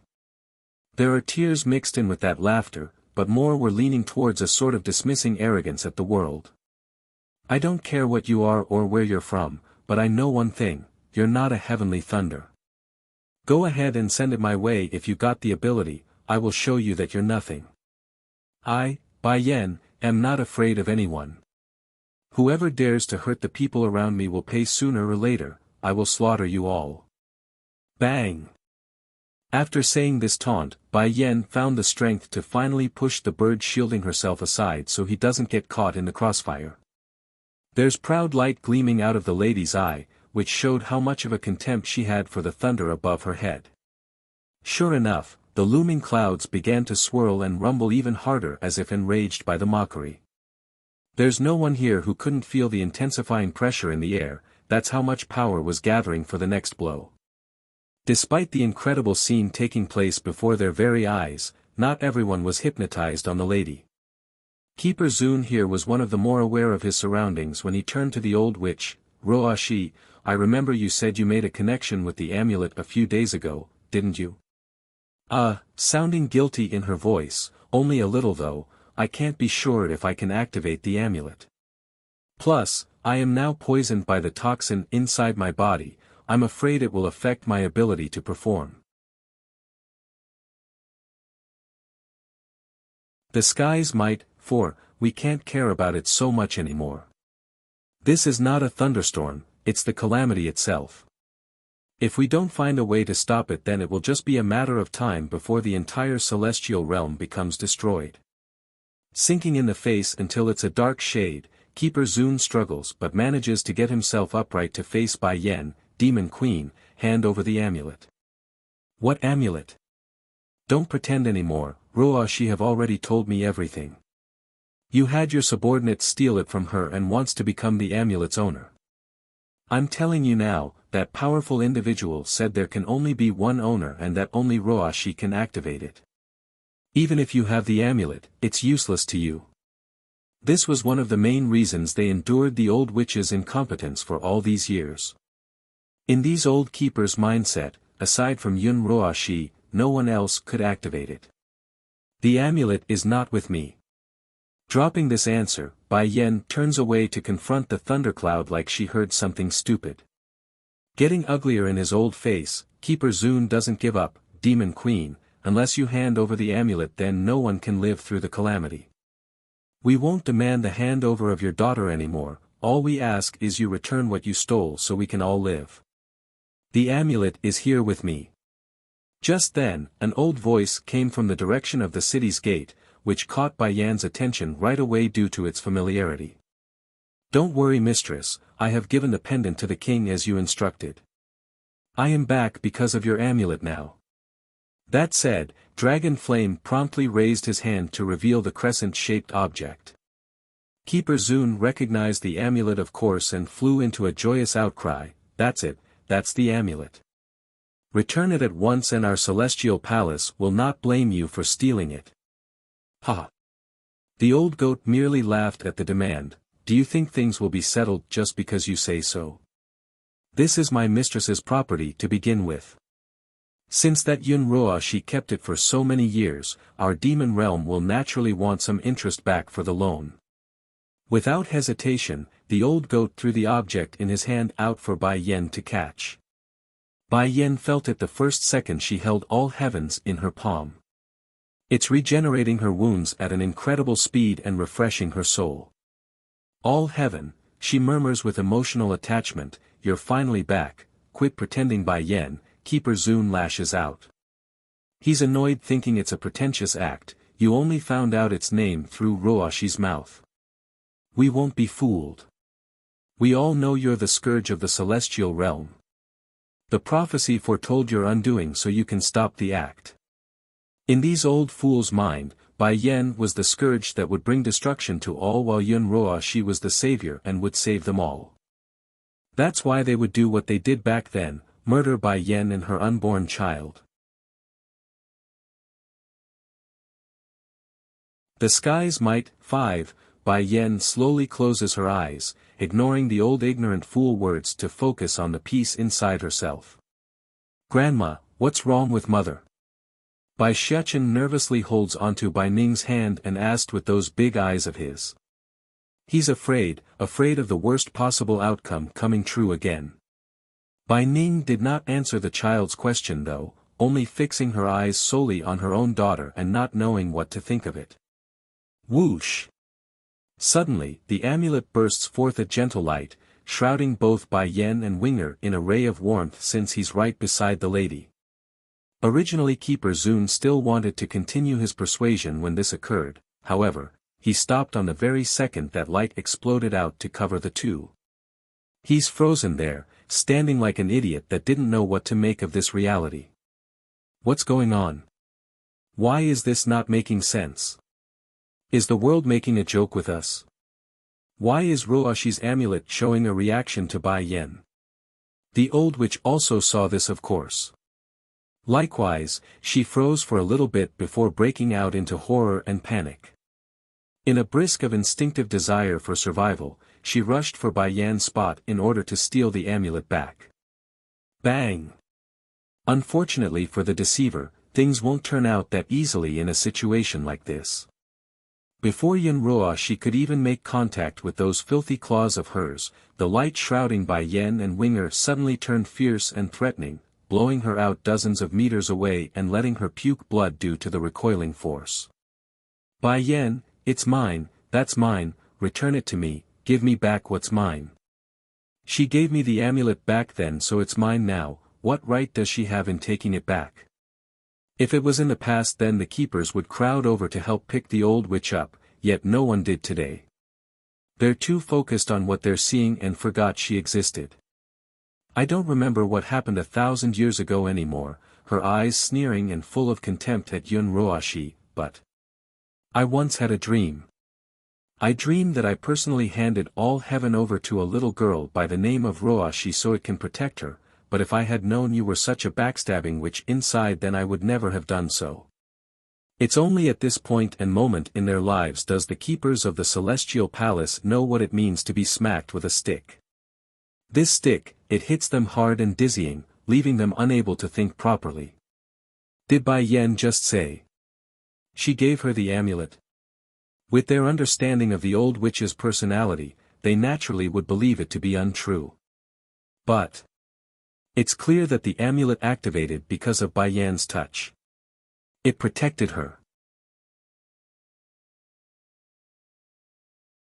Turns out, they're the idiots. 1. From livid to despair, it's incredibly hard to describe the sort of faces Keeper Zun and the others were making right now. What's going on here, Roashi? Tell me what's going on. The kind keeper almost could breathe due to how much panting he was making. We believed in her for 1,000 years, spoiled her for 1,000 years, and at the end of the day the amulet goes and recognizes someone else as the owner. Ha ha ha. It's ridiculous, it's ridiculous. I don't know, ghostly pale in the face, this slick-tongued deceitful liar that was Yun Roashi finally met her match today. No matter how smooth and quick-witted that brain of hers was, it's not going to help against reality. I really don't know. Ha ha ha, you don't know. You're telling us you don't know. The more he laughed, the more the tears came rolling down Keeper Zun's eye. Yun Roashi, we believed in you, we doted you, and now all you have to say to us is you don't know. This time, it's not only the kind-hearted keeper who's been chilled to the bone, the others are also shocked and despairing over the truth. Truly, none of them wants to admit to the fact that their choice a millennium ago was wrong. Ha ha ha. As if you people can't tell what's going on here. The old goat casually steps forward. This woman over there stole my mistress's amulet and claimed to be all heaven's owner. Oh right, that name too, she only learned of it through my mouth before. Why else would you idiots not hear about it prior until recently? Keeper Zun became painfully regretful as he closes his eyes slowly. He wants to change the past, but all that came was a weak helplessness from within. Indeed, until recently, we never even heard of the amulet having a name. 1,000 years, Yun Roashi, you deceived us for 1,000 years, quivering in the lip, the kind keeper bitterly mutters this aloud. Back then 1,000 years ago when all was well, they too had a good image of Bai Yan when the old coot brought her back. Who wouldn't like a good talented young girl, right? But, it all changed once Yun Roashi came. She was brought into the celestial palace by Bai Yan herself. According to the story told to them, the girls are childhood friends and that Yun Roashi's older brother died protecting Bai Yan, hence the strong level of affection between the two. Going by that detail, it's estimated that's also the time where the amulet was given out to Yun Roashi by Bai Yan. It's for the older brother's sacrifice. But they didn't tell anyone about the exchange, otherwise why else would these keepers turn on Bai Yan after being framed as the scourge of the celestial realm? Turns out, they're the idiots, too, isn't that funny? Keeper Zun did not hold back the self-mocking laughter inside of himself after that thought. When looking over to Yun Roashi, his eyes are now entirely filled with disappointment and nothing more. Keeper Zun, you listen to me, it's not like this. The old witch panics and wants to defend herself. However, this poor image she's trying to portray only deepens her guilty image. If you want us to believe in you again, then it's possible. If you can hold on to the amulet, then we will. Hearing this from the senior brought a flicker of hope to the woman's eye. She knows all heaven wouldn't give a reaction to her possession, so she's assuming the amulet wouldn't resist her either. Whatever the case may be, this deceitful old witch had no other choice but to push on. Bringing her broken body up from the ground, Yun Roa she staggers forward in a frantic manner for the only chance laid before her eyes. Bai Yan didn't hold the other side in her view, though despite what's drawing closer, she's too immersed in her own world right now. Stop right there. Bai Ning wasn't as unfazed as her own daughter though. The lady flew into a rage at what's happening and wanted to push the other side away. However, in truth, she did not need to do anything because a gush of light poured out of the amulet and rocketed the old witch out. Imagine that. Yun Roa she had already been poisoned and injured from the repeated blows from the past, now she's being forced to bear another blow from all heaven. No matter how resistant this cockroach was, she's not going to come out unscathed this time around. Why? Winger is like that, and now this amulet is like that too. Why is everyone abandoning me after Bai Yan returns? Sprawled onto the ground with blood continuing to pour out of her mouth, Yun Roa she had nothing but despair plastered all over those eyes. You robbed my mother's things before, so now it's considered rightfully returned. Bai Shechen chimes in, his big blue eyes sharp and daggering at the foolish one that's on the ground. Despite his young age, the child's already showing the signs of a king, similar to his old man's there. Ho ho, the old goat also speaks up, knowing what everyone was thinking and questioning. All heaven is not a dead object or mortal item. Before it went into slumber because my mistress was not around, and now that she's returned it's only normal for the amulet to awaken.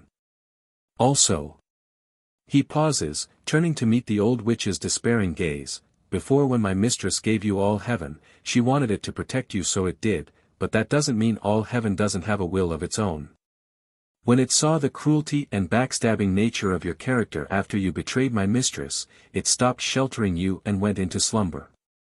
That's what you get for repaying my mistress's kindness with evil. You deserve every bit of karma you get. It's exactly like Dragon Flame said. All those years ago when Bai Yan and Yun Roa she were still good friends, the amulet did do its part in sheltering the old witch with its miraculous powers. However, that all changed once it saw the fox cub being skinned alive by the old witch.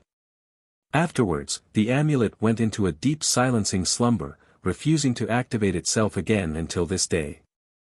Freezing over the truth being pointed out, Yun Roa she flew into a rage of her own. Without a care anymore for her own image, she disgustingly snarls back at the old goat like it's some kind of joke. She treating me well.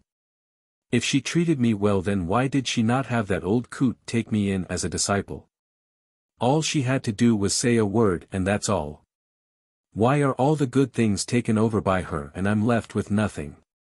Pausing as a huge cough overtakes her throat, the old witch seemingly overexerted herself in that rant. If she is nice to me, then why is she taking the amulet back? She gave it to me, so it's mine now. Why should I return it just because she deems it so?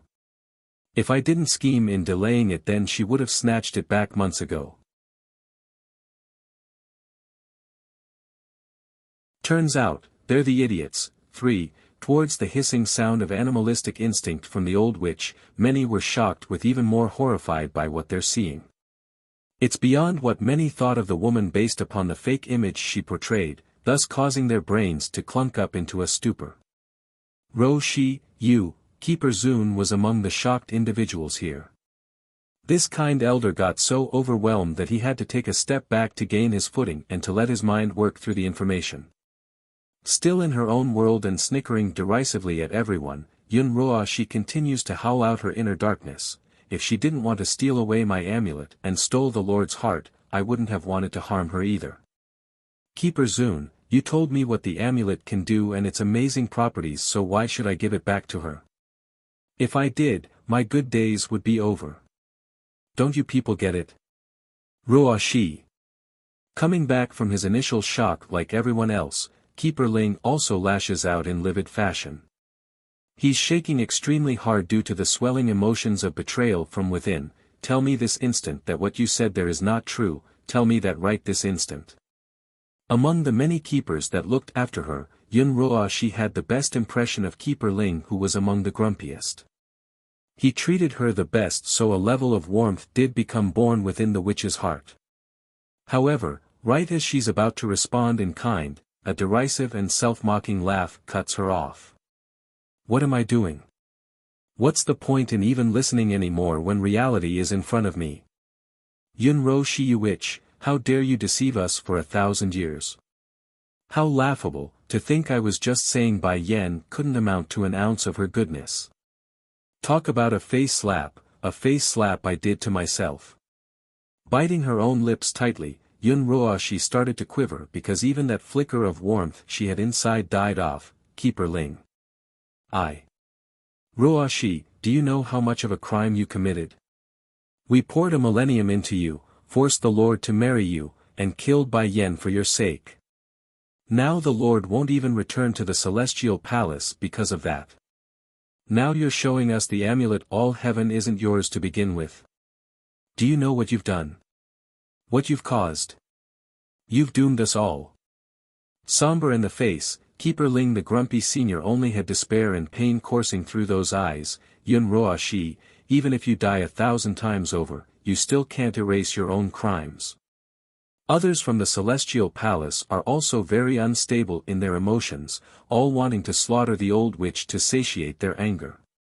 Yun Roashi naturally didn't get it still, of course, considering the sort of character that was herself. She's confused, not able to comprehend why all her former allies would turn so quickly and want her life after the truth came out. In her mindset, even if she's not the supposed savior, there should still be some sort of feelings in there since they spent a millennium together, right? Keeper Ling, I didn't harm the celestial realm, I did not, I only hurt Bai Yan. Instead of mounting a proper defense in her argument, that sentence only aroused a stronger level of hatred from the keepers. Turns out, they're the idiots, for, had it not been for the serious injuries they suffered by the hands of Winger, these old keepers would all be up in arms towards the old witch at this point. Worse was the fact that they could tell Yun Roa she had no remorse over her own actions, thus infuriating their hearts even further. Why didn't you tell us Bai Yan is the real owner of the amulet? Keeper Zun almost could hold himself back there despite his good kind nature. Why did you impersonate her identity? I didn't. She gave me all heaven, so that means I am its owner. I didn't impersonate her, ha. Keeper Zun's tone now got cynical and irate. Then did I ever tell you the amulet can only have one owner in this life? You said nothing despite that fact. I suspect you are purposely conspiring to destroy our world. Yun Roashi just stared dumbfoundedly over the accusation. It's true she's jealous of Bai Yan and went through long lengths to destroy her former friend, but she's never once thought of ruining this world. Why can only Bai Yan get the good stuff in this world? We are both the same, born from the same area, lived similar lives, so why does everyone turn to her and give her everything while I get nothing? The Celestial Lord loves her, the Demon King secretly loves her, and everyone in the Celestial Palace respects her. And she's not only talented, she's also more beautiful than I. Even those maids under her never treated me with respect. Keeper Zun, I was wrong, I know my fault, please forgive me. Climbing up to the old senior's leg and clinging onto it, I am simply too jealous of Bai Yan, that's why I didn't dare tell you any of those things. You know me, you know I'm not the scheming type, I really didn't mean to. If it was in the past then the kind keeper would surely believe her lies, but the little tidbit about her not being the scheming type only infuriating him even further. Seeing her false plea having no effect on Zun, the old witch instead turns to Keeper Ling as her last resort. Please Keeper Ling, you always doted me the most, you wouldn't really hurt me, would you? Scram! Returning from his initial painful look, the grumpy keeper directly kicks the woman away so that she wouldn't touch him. Love and pain always go hand in hand. The more the love, the more the pain. He's fond of Yun Roashi, that's true, but that's only under the premise of her being the savior. Furthermore, he didn't know her true face to be so vile and disgusting, which only impacted him all that much more. Heck, it's a wonder he hasn't slain the old witch by now, that's how much humiliation and hurt this old senior felt inside. Feeling the hurt after being ruthlessly kicked away, Yun she hurries to scan the area in a circle for help. However, what she found wasn't the familiar eyes of those who cared for her, rather it's the strange glares of anger and disgust. In that instant, the woman only felt humor and mockery as she cried out those tears. So all they ever cared about is my status as the savior, the owner of the amulet? They never once cared about me as a person. So that's 1,000 years worth of time with them is worth nothing. I see how it is now. Huh, she murmurs a laugh like she's finally resigned to her own fate. Turning to Bai Yen who's still inside that pillar of light, the old witch burns with jealousy once again. Bai Yen, you really shouldn't have come back, you never should have. But, don't think you've won everything. Take a good look around, look at these people from the Celestial Palace and their faces, they are the ones who murdered you 1,000 years ago and now demand your help. Going back. 1. After saying this, Yun Roshi's eyes shifts back to Keeper Ling and the others, her laugh sardonic and cynical as well. Whether or not I have deliberately misguided you bunch before isn't the issue anymore, it won't change the fact that it was you all who hurt her. Don't forget, it's Keeper Ling over here who killed her and ruined the baby in her stomach. You still think she's going to help the Celestial Palace? How laughable, ha ha ha. Rage spewed out of Keeper Ling's eyes at being called out, you shut up. Unfazed, the old witch merely closes her eyes in anticipation for what's to come. She's fearfully frightened inside, but no matter what, she's not going to let them see that of course out of grudging smite she knows, this time, she had lost everything. Status, pampering, and him. Bai Yen, looking embarrassed, Keeper Zun speaks first after resolving the struggle in his heart, before we. Allow us to sincerely apologize for what we've done. Indeed, we did a lot of wrong things under Yun Roashi's deceit, but even so, I hope you can return to the Celestial Palace with us. His eyes are full of guilt because as long as the thought of Yun Roashi tricking them into doing all those things continue to hover in his head, he would gnash his teeth in frustration. Bai Yen did not respond though. She's silently staring at the glowing amulet in her hands like she's hypnotized into a different world. Keeper Zun only got more embarrassed as he got ignored. Wanting to do something, the old senior forces himself up from the ground to walk closer to the woman despite the pain, yet right as he did so, a small body of a child gets in his way to block the path. You're not allowed to come near my mother. My mother hates you, and I want to kill you. In the previous life I wasn't born yet so that allowed you villains to hurt my mother, but no more. I am here now and won't let anyone make a move against her. There's extreme wariness in the little guy's face when glaring at Keeper Zun, which only reinforced the idea of how much wrong these supposed men of righteousness have committed over the years. And sure enough, of the many individuals who came today from the Celestial Palace, not one could keep a straight face that indicated they were free of guilt. For example, Keeper Ling had always been the most arrogant and stubborn of the bunch due to his grumpy nature. However, not even his thick skin could keep himself from flushing red due to shame. He's got an attitude that true, but he's not an evil vile individual who did everything out of selfish desire, he really did want to save the celestial realm. It's one of the main motivations for his past crimes. Bai Yen, the grumpy keeper slowly steps forward like his peer, those eyes gaunt with pain and guilt. I know what I've done. What we've done can never be redeemed. I ask for nothing for ourselves, but for the world that we live in. In order to combat the great calamity that's to come, we need your help. If it's our lives that you want for that help, then, we will offer our heads as the price. Compared to the long-term survival of all living things, they as the protectors must take responsibility. It's their duty and their consciousness speaking. Going back. 2. Unfortunately for these pleading fools, the answer was once again utter silence. Since the moment Bai Yen fell into her trance-like state, the lady has not once responded to anything or anyone. She's fully enveloped in her own inner world of blurry images. Then suddenly, something occurred with the pillar of light shrouding the lady. It fluctuated, giving no obvious sign of what happened in that moment. However, the woman herself felt it from the inside. Bai Yan's been wandering aimlessly for a while now inside a strange void due to all heaven's effect, but her aimless wandering didn't last long when a huge towering structure suddenly appeared in front. She halted, baffled and surprised by the familiarity of the building. It's a skyscraper. There are also people from what she observed, mostly men and women chatting with a smile on their faces as they carried out their business. However, what caught Bai Yan's attention were the clothes they wore. Each and every one of them had the same type of clothing people on Earth wore. This is Earth? Realization dawned on the lady, knowing full well what the image represented. Does all heaven want me to return to Earth? Right as Bai Yan's brain became stalled by her own thoughts, a faint yet distant voice echoed over, wooing her to move forward and that there's something she must retrieve from the other side. Why Earth?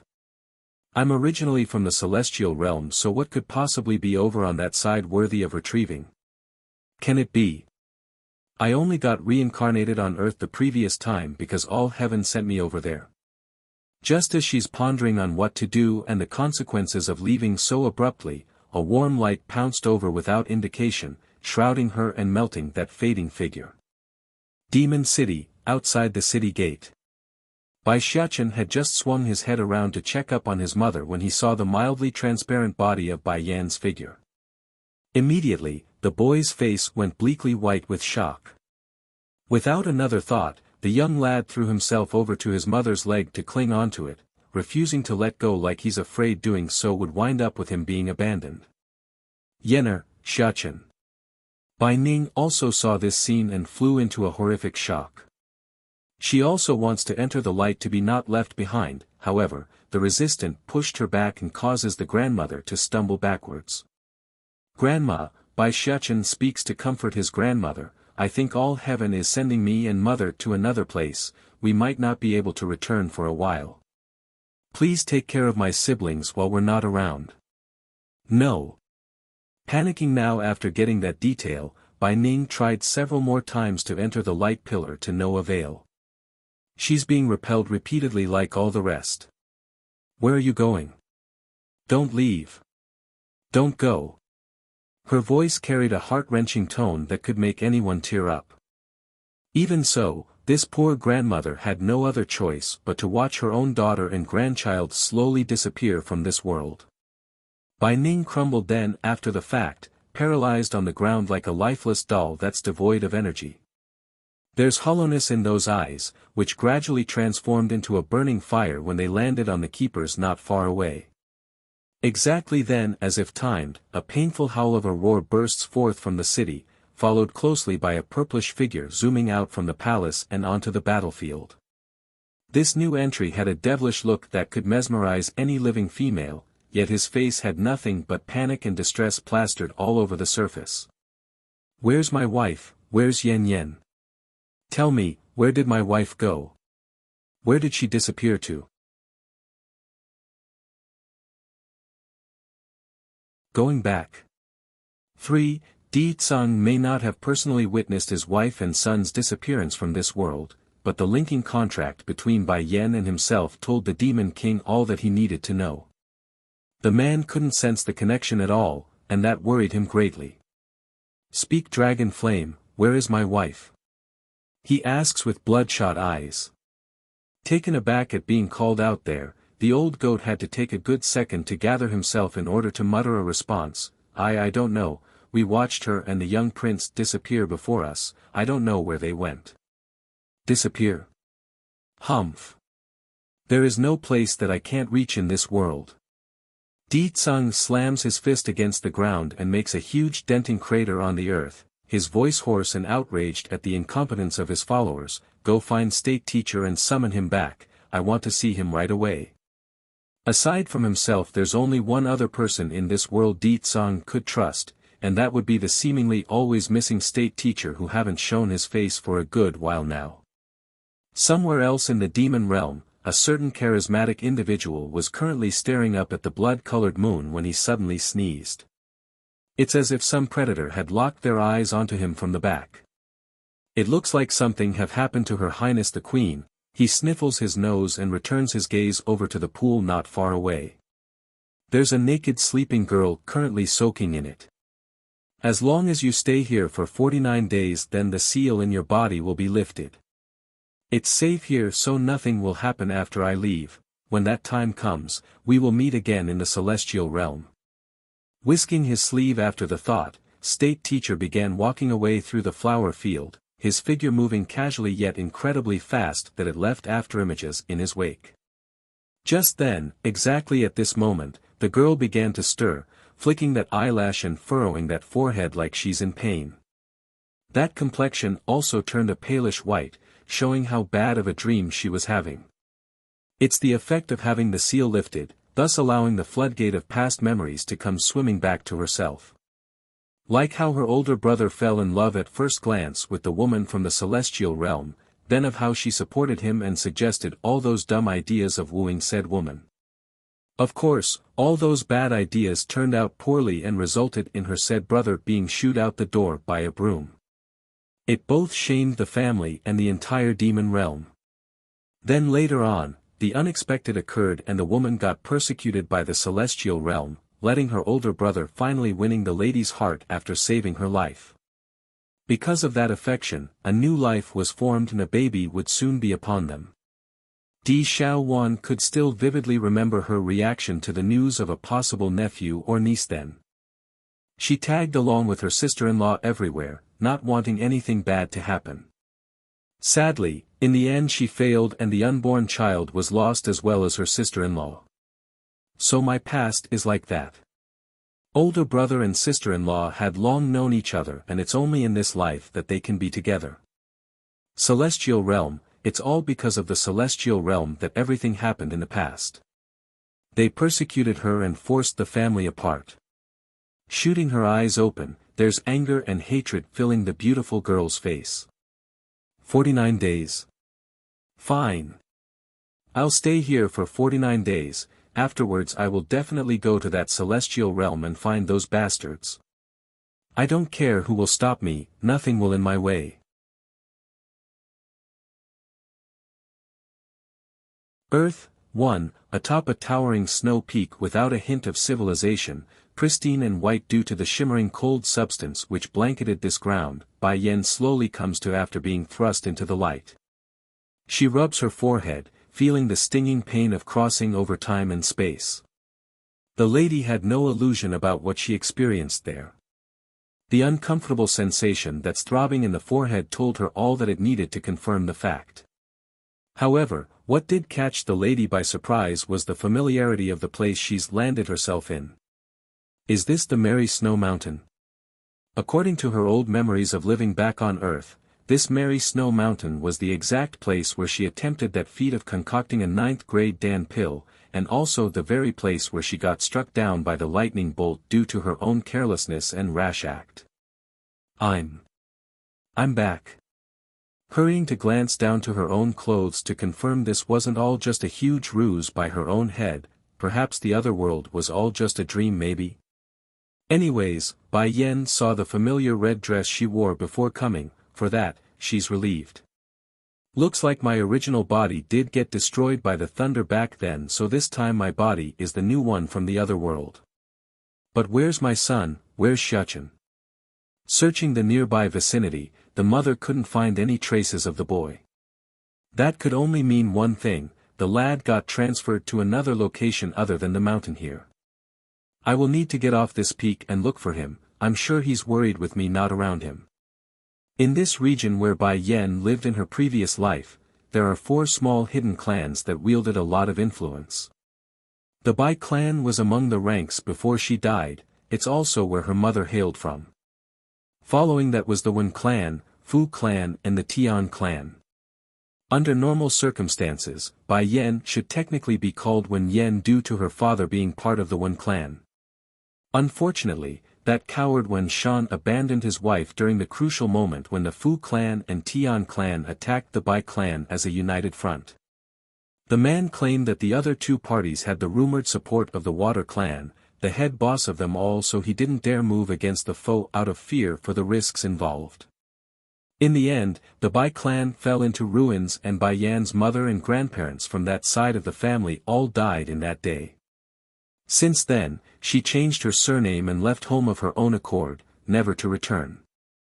All heaven, is it you affecting me by restricting my powers? Just now, the lady finally noticed the limit on her own powers after trying to tap into it. It's still there, but there's no way to control it, presumably the act of her amulet. It's understandable in a way. Bai Yan could relate to why. After all, Earth was a world without much spiritual energy in the air. Imagine a celestial-ranked cultivator descending upon this world, it would cause catastrophic damage to the ecosystem. The only issue she had with this arrangement was that all heaven didn't even ask and instilled the restriction of its own accord. Fine, but we're going to have some serious talks about this is all over. You don't go making decisions for me without my consent. She murmurs, staring down at the amulet in her hand and making a sharp warning face. As if frightened by that look, all heaven actively vibrated like it's making an apology. It's an object, but that doesn't there's no will inside this item. Pleased by the reaction, Bai Yan smirks in a half-satisfied and half-grumpy manner before breaking out into a frown. She still needs to get off this mountain. With her powers limited, flying would be troublesome but no difficult. Yun. Perhaps it's the amulet's way of making up for the trouble. All heaven suddenly releases a series of light that shrouded over Bai Yan's body yet again. It sent her flying into the air despite not trying, allowing the lady to float through the sky at will without expending any energy. Since the Bai clan got destroyed many years ago by two of the oppositions, the opening position was eventually replaced by the Lin clan, who moved up thanks to that event. Therefore, the balance of power within the Wuxia world remains intact, merely a change in name and people, with the Water clan continuing to act as the head boss of them all. It's just that everyone has desires. If it's in the past era where the sword reigns supreme, then they would continue to remain in hiding. However, it's the modern age on Earth. Who wouldn't want some flashiness in their life? They're tired of the boring seclusion of the past. That's why all four clans have now moved their base into the cities. Furthermore, their influences have now expanded past the Wuxia world and into the regular people's lives, like businesses and the military. They are not the government, nor a dictating force in a country, but the manpower and positions these four families wielded couldn't be underestimated. Bai Yan could care less about those details right now, of course. After she got off that snowy peak and into human civilization again, the first order of business this lady did was to undress herself and to replace those ancient-styled clothes with something more modern. Birth, 2, Mommy, that sister is so pretty. Is she a star or something? She's dressed differently from us. A passing child points out, staring with her finger pointing in astonishment. Probably sweetie, she's likely making a film by dressing in those ancient-styled clothes. There's no way she's from the past or something. The child's mother comments, not thinking otherwise about her words being partially right or not. Bai Yan heard the conversation from the pair of course and couldn't help but make a helpless smile at that. It's undeniable that her outfit was standing out like a sore thumb in this city filled with people from this modern world. I wonder if my son is going to be able to adapt to this place by himself. I better find him soon, otherwise who knows what would happen with that face of his. After contemplating her options, Bai Yan didn't linger and continued on her way to the nearest clothing shop she could find. From initial inspection, the store didn't sell any outrageously expensive item, the average product that most common citizens could afford. The issue here though was the lady herself. She didn't have any earth money. No matter how thick-skinned someone was, trying to make a purchase without actual money was still an awkward situation. To remedy the problem, she shyly reached into her own pocket and pulled out a very nice-looking jade. Let's be clear, Bai Yan may not have any money for this country to use, but that doesn't mean she doesn't anything of value in her possession. This jade she pulled out was one of them that those three silly shifts of hers gave over the years. If sold at an auction, it would easily fetch millions. Hello there miss, mind if I use this jade to pay off what I for the clothes I chose?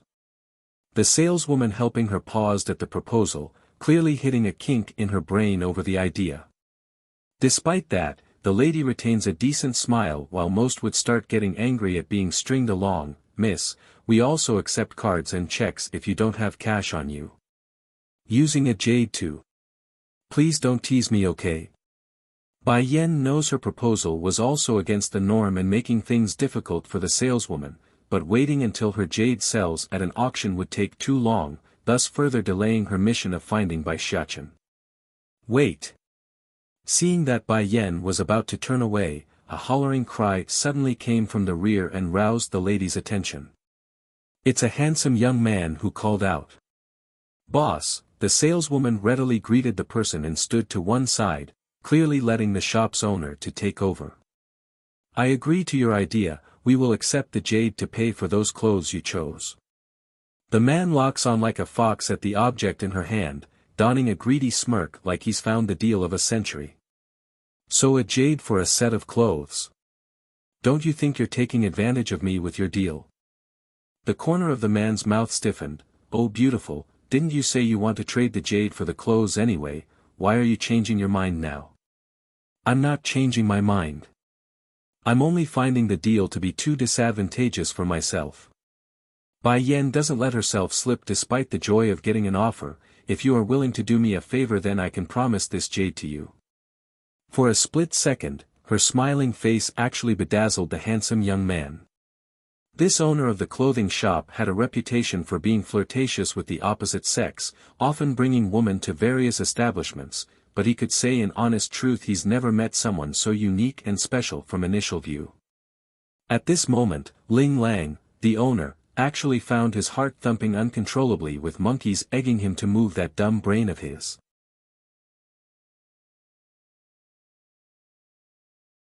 Earth, 3, what do you want me to do? Help me find someone. Unlike the clueless dote across from herself, Bai Yen already recognized the man across from herself. Ling Lang, the grandson of General Ling Kaiyuan, an important military official of this country, also the son of Bai Yan's young aunt. Based on their relationship, these two here are considered cousins due to their mothers being sisters. Sadly, such a close tie didn't help in their familiarity due to the unfortunate demise of the Bai clan all those years ago. To be clear, Bai Yen did spend years in the wilderness by herself training, but that doesn't mean she was informationally blocked off from the regular world. She had her ways of learning things when coming out to buy ingredients and stuff for her alchemy. If you're asking me to search for a person then you should give me a photo at least. That way I can get a lead easier for you. Ling Lang himself found it surprising that a young lady like this would ask him to search for someone. Who could make such a beautiful rose search them out? Shaking her head, I don't have a picture of him, nor would he be in any database. However, I can provide you with a portrait. Based on his characteristics, he should be very easy to find. In a place like Earth, having an appearance like Bai Xiachen would be a 1 in a million, it's too outstanding. No information. Ling Lang appeared taken aback, his face becoming wary and suspicious. Is she looking for someone from the martial world? Only those that stayed out of modern society would be like this without any information to go upon. Mind if I ask beautiful, who is it you're looking for and how are they related to you? Ling Lang asks, brushing his hair to one side like he's all cool and stuff. It's obvious this guy was shooting electricity through his eyes. Oh, my son. Oh, my son. An audible shattering could be heard within the young man's chest at the confirmation. It's the sound of his heart breaking. It's not easy to see a woman who could make his heart fall for them, and the result was this person being a mother already. Oh, how the gods like to punish this flirtation young man. For a split second, Ling Lang wants to cry out of impulse. Wiping the invisible tears from his eyes, though they never existed, he forces himself to move forward out of business standards. Alright, if you give me a portrait of your son then I'll have someone go look for him. Why me, Why does she have to have a son already when she's so young? Pity, such a pity. I don't have a portrait on me, so I'll draw you one later. Thinking it over, Bai Yan got another idea too. Also, I want you to give me some money. That actually made the man visible twitch in the corner of his mouth. Didn't you say only one favor? It's true he has good feelings towards Bai Yan, but that doesn't mean he's going to be taken for a ride. A businessman would always be a businessman, that he won't change, not even for a girl. When did I ever mention it's only one favor?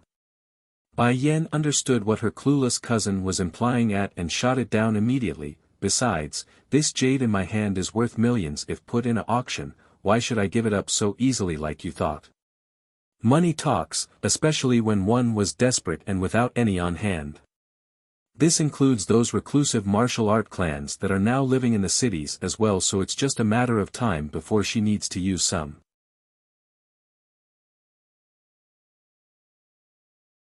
Earth, 4, there's something Bai Yan didn't mention as well, that the jade also held other properties which made it far more valuable than mere money. But Ling Lang didn't need to know that, not yet anyways, unless he asks in the future. Showing a bemoaning face at the extortionary lady, Ling Lang reached into his own pocket and pulled out a credit card. Here, there's 1 million in there, the passcode is 5x times x times x, so keep it on you for now. I will get some more later on after notifying the bank. Also, remember to come to me first if you got more jade of this quality in the future. In a few days it would be his grandfather's birthday, so he wants to use this jade to offer it as a gift. The filial grandson had a lot of confidence the present would make the old general very happy. Looking at her clueless cousin's reluctant face, Bai Yan quickly grabs onto the card like a mischievous fox that had won the exchange. Smirking in the face as she twirled around to leave, "Oh right, I'll bring the portrait on my next visit, so start getting things ready." That's all she said before disappearing from the shop. Why do I feel like she knows who I am? Ling Lang complains, feeling ripped off in some way or cheated as a businessman. A while later. Bai Yan had just finished getting more things done when she happened to come across a girl in the middle of an open plaza. Around 17 to 18 years of age, the clothes on the lass may be worn and faded due to how many times it's been washed, but that delicate face couldn't be hidden. But more importantly, Bai Yan recognizes this individual that's handing out leaflets to the passers-by. Bai Yi, you don't have to work in these low-paying jobs, you know. Come with me and you will eat well and dress well. A young man dyed with yellow hair walks up and openly grabbed the lass by the wrist. What's so good about this kind of work anyways? With your appearance, I can get you a better job, okay? Biting that small lip, Bai Yi showed resentment and hostility towards this person. Leave me alone, I will not betray my own body. I can make a living perfectly with my own ability, why should I sell my own body out? You're asking for it, Bai Yi. The yellow-haired thug grew irate and attempts to drag her away by using force. There are of course onlookers nearby in this busy street, they could see the struggle between the pair. However, right as one of the pedestrians wanted to help and break up the scuffle, the most unexpected thing happened. What are you looking at? She's my wife. She ran away with another man and left our baby at home, now I'm taking her back. You're talking nonsense. Bai Yi cried, trying even harder to free her own wrist now. I am not your wife, I am not your wife, so let go of me. Someone please help me. She starts whimpering, tears muddling her own words. Quit making a scene, wife, the yellow-haired thug softens up in the voice to hide his inner grin. I know you are unhappy with me not giving you more. I can also forgive you for cheating on me, but just come home with me. Our baby is waiting and is crying for you. That brought even more fear and tears to the poor damsel in distress. She had no delusion about what the other side intends to do after he drags her away. By then it won't just be selling out her body, it would be rape and perhaps more. No, I'm not leaving, you let me go, I'm not leaving with you. Despite the growing impatience within the yellow-haired thug, the scum at least had the wits to know he couldn't hit her since there are so many witnesses. Then right as he's going to use more strength to get the deed done, a sudden impact hits him in the chest and sent him flying. Confusion promptly broke out among the crowd, corresponded with the turning of their heads at the source where a strong and dominant woman stood with her leg raised high in a kicking posture still.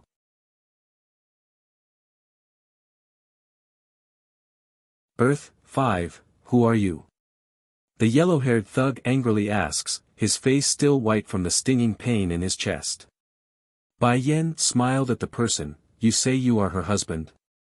Then why don't you recognize me when I'm her sister? Everyone became stunned. That's right, if he's really her husband then why doesn't he recognize his wife's own sister? Forget about the crowd, even Chu Yi herself was stunned there. Turning to look at the woman that vaguely gives off a sense familiarity, the lass couldn't quite pinpoint where though. Nevertheless, it won't stop her from playing along to save herself. Pouncing over to Bai Yan's side with tears still flowing, sister, I don't know him, I really don't know. He just came up to me and started to claim he's my husband. Only now does the crowd understand what's happening and found a chill running through their spines. Imagine letting the thug get away with this, what would happen to the young lass then? Human traffickers are no joke, they're criminals that deserve to be punished heavily. Understanding he's been caught and exposed, the thug didn't want to linger anymore and made himself scarce, but not before shooting a glare in Bai Yan's way. A criminal knows not to stick around at the crime scene because he won't be able to leave anymore if the cop shows up. I'm back, I'm Bai Yan. Bai Yan says after getting everyone to disperse. You. Sister Bai Yan. Bai appeared shocked and taken aback. Yes, I'm back. Though they are addressing each as sisters and family, but make no mistake, Bai wasn't biologically related to Bai Yan in any way. The lass was an orphan adopted by the family, and since she didn't have a last name, the lass was given the Bai surname and became the apprentice of Bai Yan's mother. Back then Bai wanted to follow this older sister of hers for sure, sadly, perhaps it's immaturity working, but the lass got left behind as well when Bai Yan stubbornly departed on her own. Why are you handing out leaflets on the street? What about the money I left you before I left? The amount should be plenty for you to live a comfortable life even if you splurged. Bai Yan asks after finding the situation odd. Meek and depressed, Bai hangs her head in shame before answering, Sister Bai Yan, shortly after you left, your stepmother and her daughter deluded your father into taking everything back. They said I'm not a daughter of the Bai clan so I have no right to inherit that wealth. Sister Bai Yan, I'm sorry, I'm so useless and could protect Shifu's belonging even after she's gone. Bai Yan's heart shook at the news. Slowly closing her eyes, a cold frost filled her soul. Tell me, why is your strength all gone? How did it become like this where even a thug can bully you? Bai Yi's body visibly stiffed over the inquiry. Hanging her head even lower, the lass didn't even dare to look up anymore.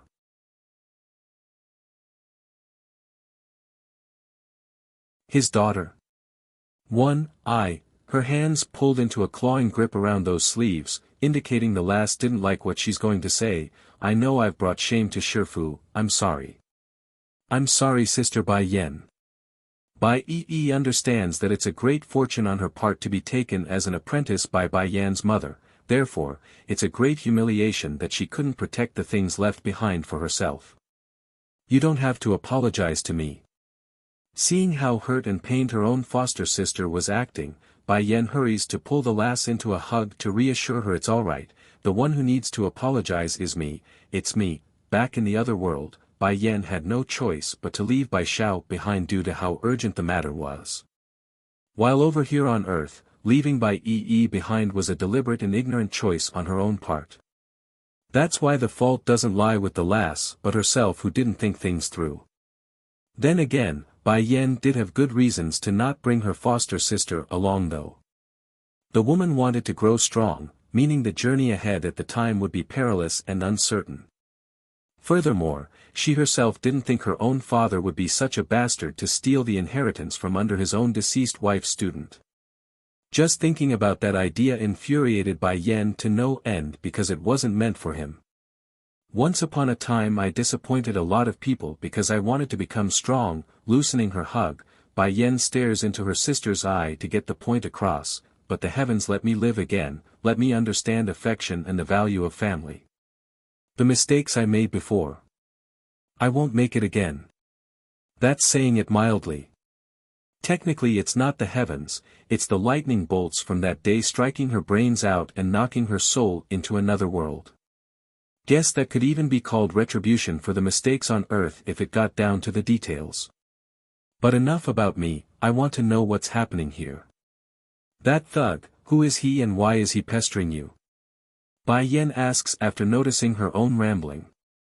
Bowing her head again, Bai Yi still had the look of a failure. It's your stepsister, they were called here by your sister. They want me to go work in the nightclubs to act as an escort, I always refuse them, my sister. Bai Yan pricks her brow in confusion. Your father and your stepmother's daughter, and, she's about the same age as you. Bai Yi timidly explains, not daring to look up. Bai Yan felt like someone just punched her guts out in that split second. True, she's heard of how flirtatious those wealthy heirs on Earth are, but she always thought her own father was different based on the old memories they had together. What love and being faithful. In the end he's the same as everyone else, and also a coward that abandoned mother in the last moments. Wait, hold on, you said she's around my age. You don't mean?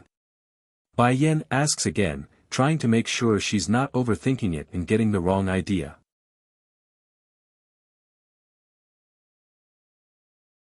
His daughter. She's your father's blood. Bai Yi's careful reply hits her sister like a hammer, sending Bai Yan twirling from dizziness. Undoubtedly, hearing it firsthand and making speculations are two different things. Back when she got tossed into the other world and became the Bai Yan of that side, she didn't feel any hurt due to it not being her true life. However, this here wasn't the case. All those memories from her childhood, the memories of her mother and father doting on her, they're all shattered now in full like a deceptive lie from her closest kin. Darkening in the face, Bai Yan's eyes revealed a flicker of frost that she only used against those foes that wronged her. Lead me to their home. At the request, the young girl only hung her head and made an uneasy posture. You don't have to be afraid, just show me the way, I'm not going to let them steal the things I gave you. They don't deserve what was my mother's. Bai Yan says, her smile reassuring and powerful. But, despite her own worries, Bai Yi still nodded after meeting her sister's gaze. Okay, I'll take you. Ever since that incident, the lass here has never wanted to step foot into that dreaded home again. However, if it's her precious sister Bai Yan who wants to go, then she's going to take her there regardless of the lass's own woes. The former Bai mansion, an estate that's neither overly luxurious nor extravagant, a perfect unity between modern and traditional style in its construction. Mom, it's not easy for us to finally climb up to this position, I'm so happy. Speaking was a girl by the name of Wen Fei, Bai Yan's stepsister, who currently had her head cuddled against the woman that sat next to herself on the sofa. But I heard Papa talking with someone over the phone earlier.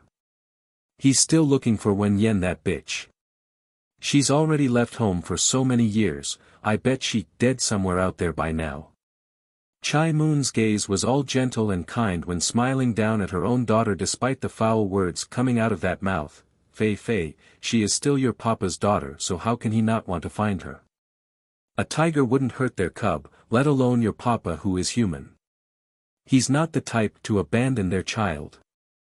That only roused a new flare of anger in Wen Fei's heart instead of soothing it. If that's the case, then why did he disregard us for so many years? Isn't it because Bai Yu and Wen Yan? Wen Yan vowed to never return and even changed her name to Bai Yan to show she's not related to us anymore. Humph. Moreover, it's because of such a rebellious daughter that I had to stay away from here for all these years. If it wasn't for Bai Yu's death, Papa wouldn't have called us here in the first place, so I hope that bitch never returns to begin with. Upon thinking up to here, when Fei Fei's delicate hands would begin to clench up in frustration and annoyance due to the childhood she experienced. Unbeknownst even to her own mother, this girl had more than once snuck over to the Bai estate during her youth, and on every visit, she would see her beloved papa doting on another child. Imagine experiencing such a scene. Anyone would hold resentment in some way even if the fault lied with the one she cared about. You're tuning in to the Han Li's Wuxia Adventures YouTube channel.